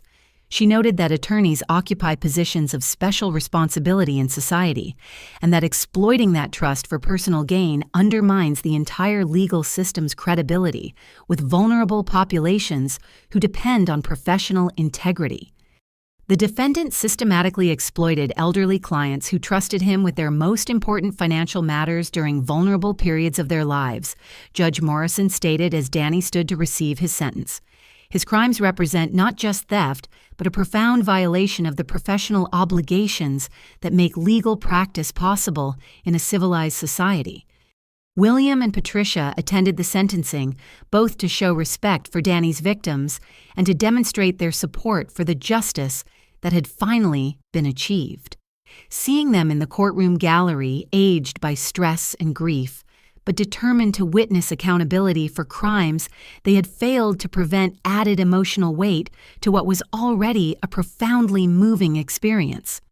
After the hearing concluded, I met with several of Danny's victims who had attended the sentencing to see justice delivered for the crimes that had stolen their financial security. Their expressions of gratitude for my role in exposing the money laundering operation were deeply moving, but they also reminded me of the ongoing responsibility I carried to continue protecting vulnerable people from similar exploitation. Margaret Chen, whose divorce settlement had been stolen, approached me with tears in her eyes and a handwritten card expressing gratitude for my work in recovering her money. At 83 years old, she had thought she would spend her remaining years dependent on relatives for basic living expenses, but the asset forfeiture recovery had restored her independence and dignity. "You gave me back my life when I thought everything was lost," she said with obvious emotion. "Your courage in standing up to your own family showed me that there are still people in this world who care more about doing right than protecting themselves." Her words captured something essential about the journey that had brought me to this moment. Being forced out of my family's firm and facing professional exile had initially felt like the destruction of everything I had worked to achieve, but that apparent catastrophe had actually opened pathways to more meaningful work and greater personal satisfaction than traditional inheritance of an established practice could have provided. Catherine Sullivan Legal Services now employed 8 attorneys and 12 support staff members, making it one of the largest elder law practices in Illinois. Our client base included individuals from throughout the Midwest region who'd been victimized by financial fraud or needed protection from exploitation by professionals in positions of trust.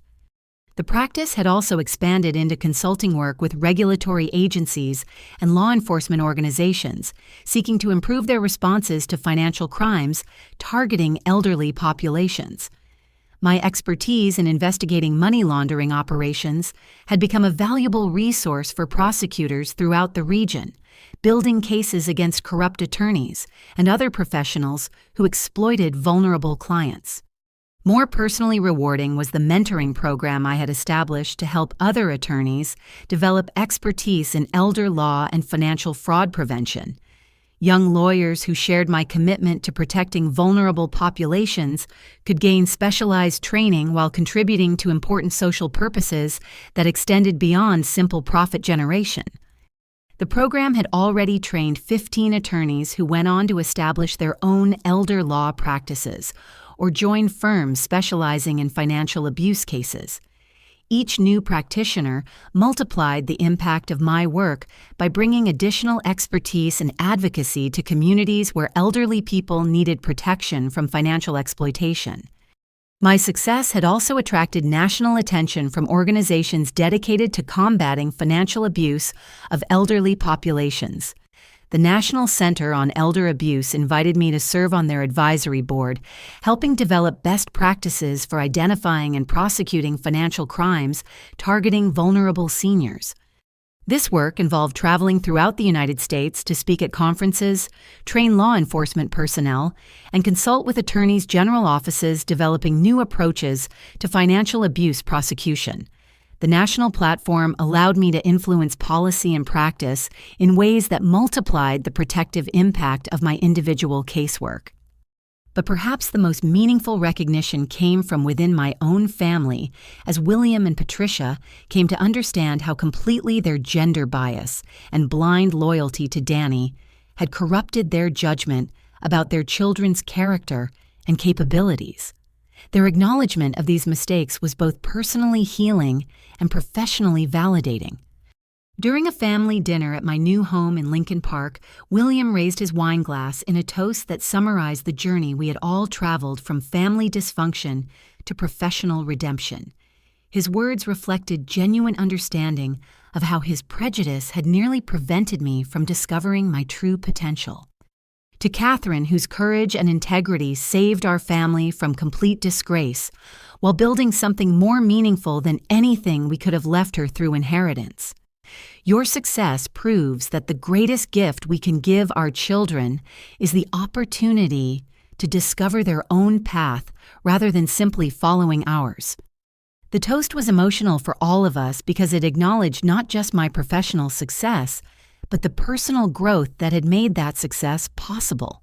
Being forced to build my own career from nothing had taught me resilience, independence, and clarity about my own values that traditional inheritance could never have provided. My story had also influenced other families struggling with similar conflicts between tradition and individual potential. I regularly received letters from young women whose families discouraged their career aspirations, seeking advice about how to pursue professional goals despite familial opposition. I always encouraged these women to remember that family opposition often reflected fear and misunderstanding rather than malice, and that persistence and professional excellence could eventually change minds that initially seemed closed to new possibilities. My own experience proved that apparent rejection could sometimes lead to opportunities that exceeded original dreams and aspirations. The broader lesson of my journey extended beyond gender discrimination to fundamental questions about courage, integrity, and the importance of standing up for vulnerable people, even when doing so requires personal sacrifice. Danny's crimes had victimized dozens of elderly people who trusted professionals to protect their interests, and exposing those crimes had required risking everything I thought I wanted to achieve what I actually needed to become. Looking back on the devastating conversation in my father's office that had started this entire journey, I could see that being rejected from Sullivan and Associates had actually been the best thing that ever happened to my professional development. Traditional inheritance would have limited me to maintaining someone else's legacy rather than building something uniquely mine that reflected my own values and priorities. The forced independence had also taught me that true professional satisfaction comes from meaningful work that helps vulnerable people rather than from traditional markers of success, like prestigious partnerships or inherited practices. Building my own firm allowed me to align my daily work with my deepest values in ways that would not have been possible as an employee of someone else's organization. As I prepared to speak at yet another conference about financial fraud prevention, I reflected on how completely my life had changed since that day when I walked out of my father's office with nothing but my bar exam notes. That apparent ending had actually been a beginning opening possibilities that I could never have imagined while I was focused on inheriting rather than creating. What advice would you give to someone facing family opposition to their professional dreams? Have you ever discovered that apparent setbacks actually open better opportunities than you originally thought you wanted? Please share your thoughts in the comments below and remember to like this video if my story resonated with your own experiences.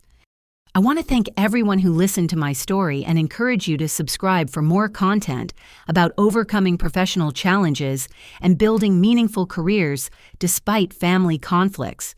Please share this video with anyone who might benefit from hearing about how rejection can sometimes lead to greater success than acceptance ever could. Remember that your worth is not determined by other people's recognition or approval, and that sometimes the greatest gift life gives us is the opportunity to prove ourselves independently, rather than simply inheriting what others have built. Stay strong. Trust your abilities and never give up on dreams that reflect your authentic values and aspirations.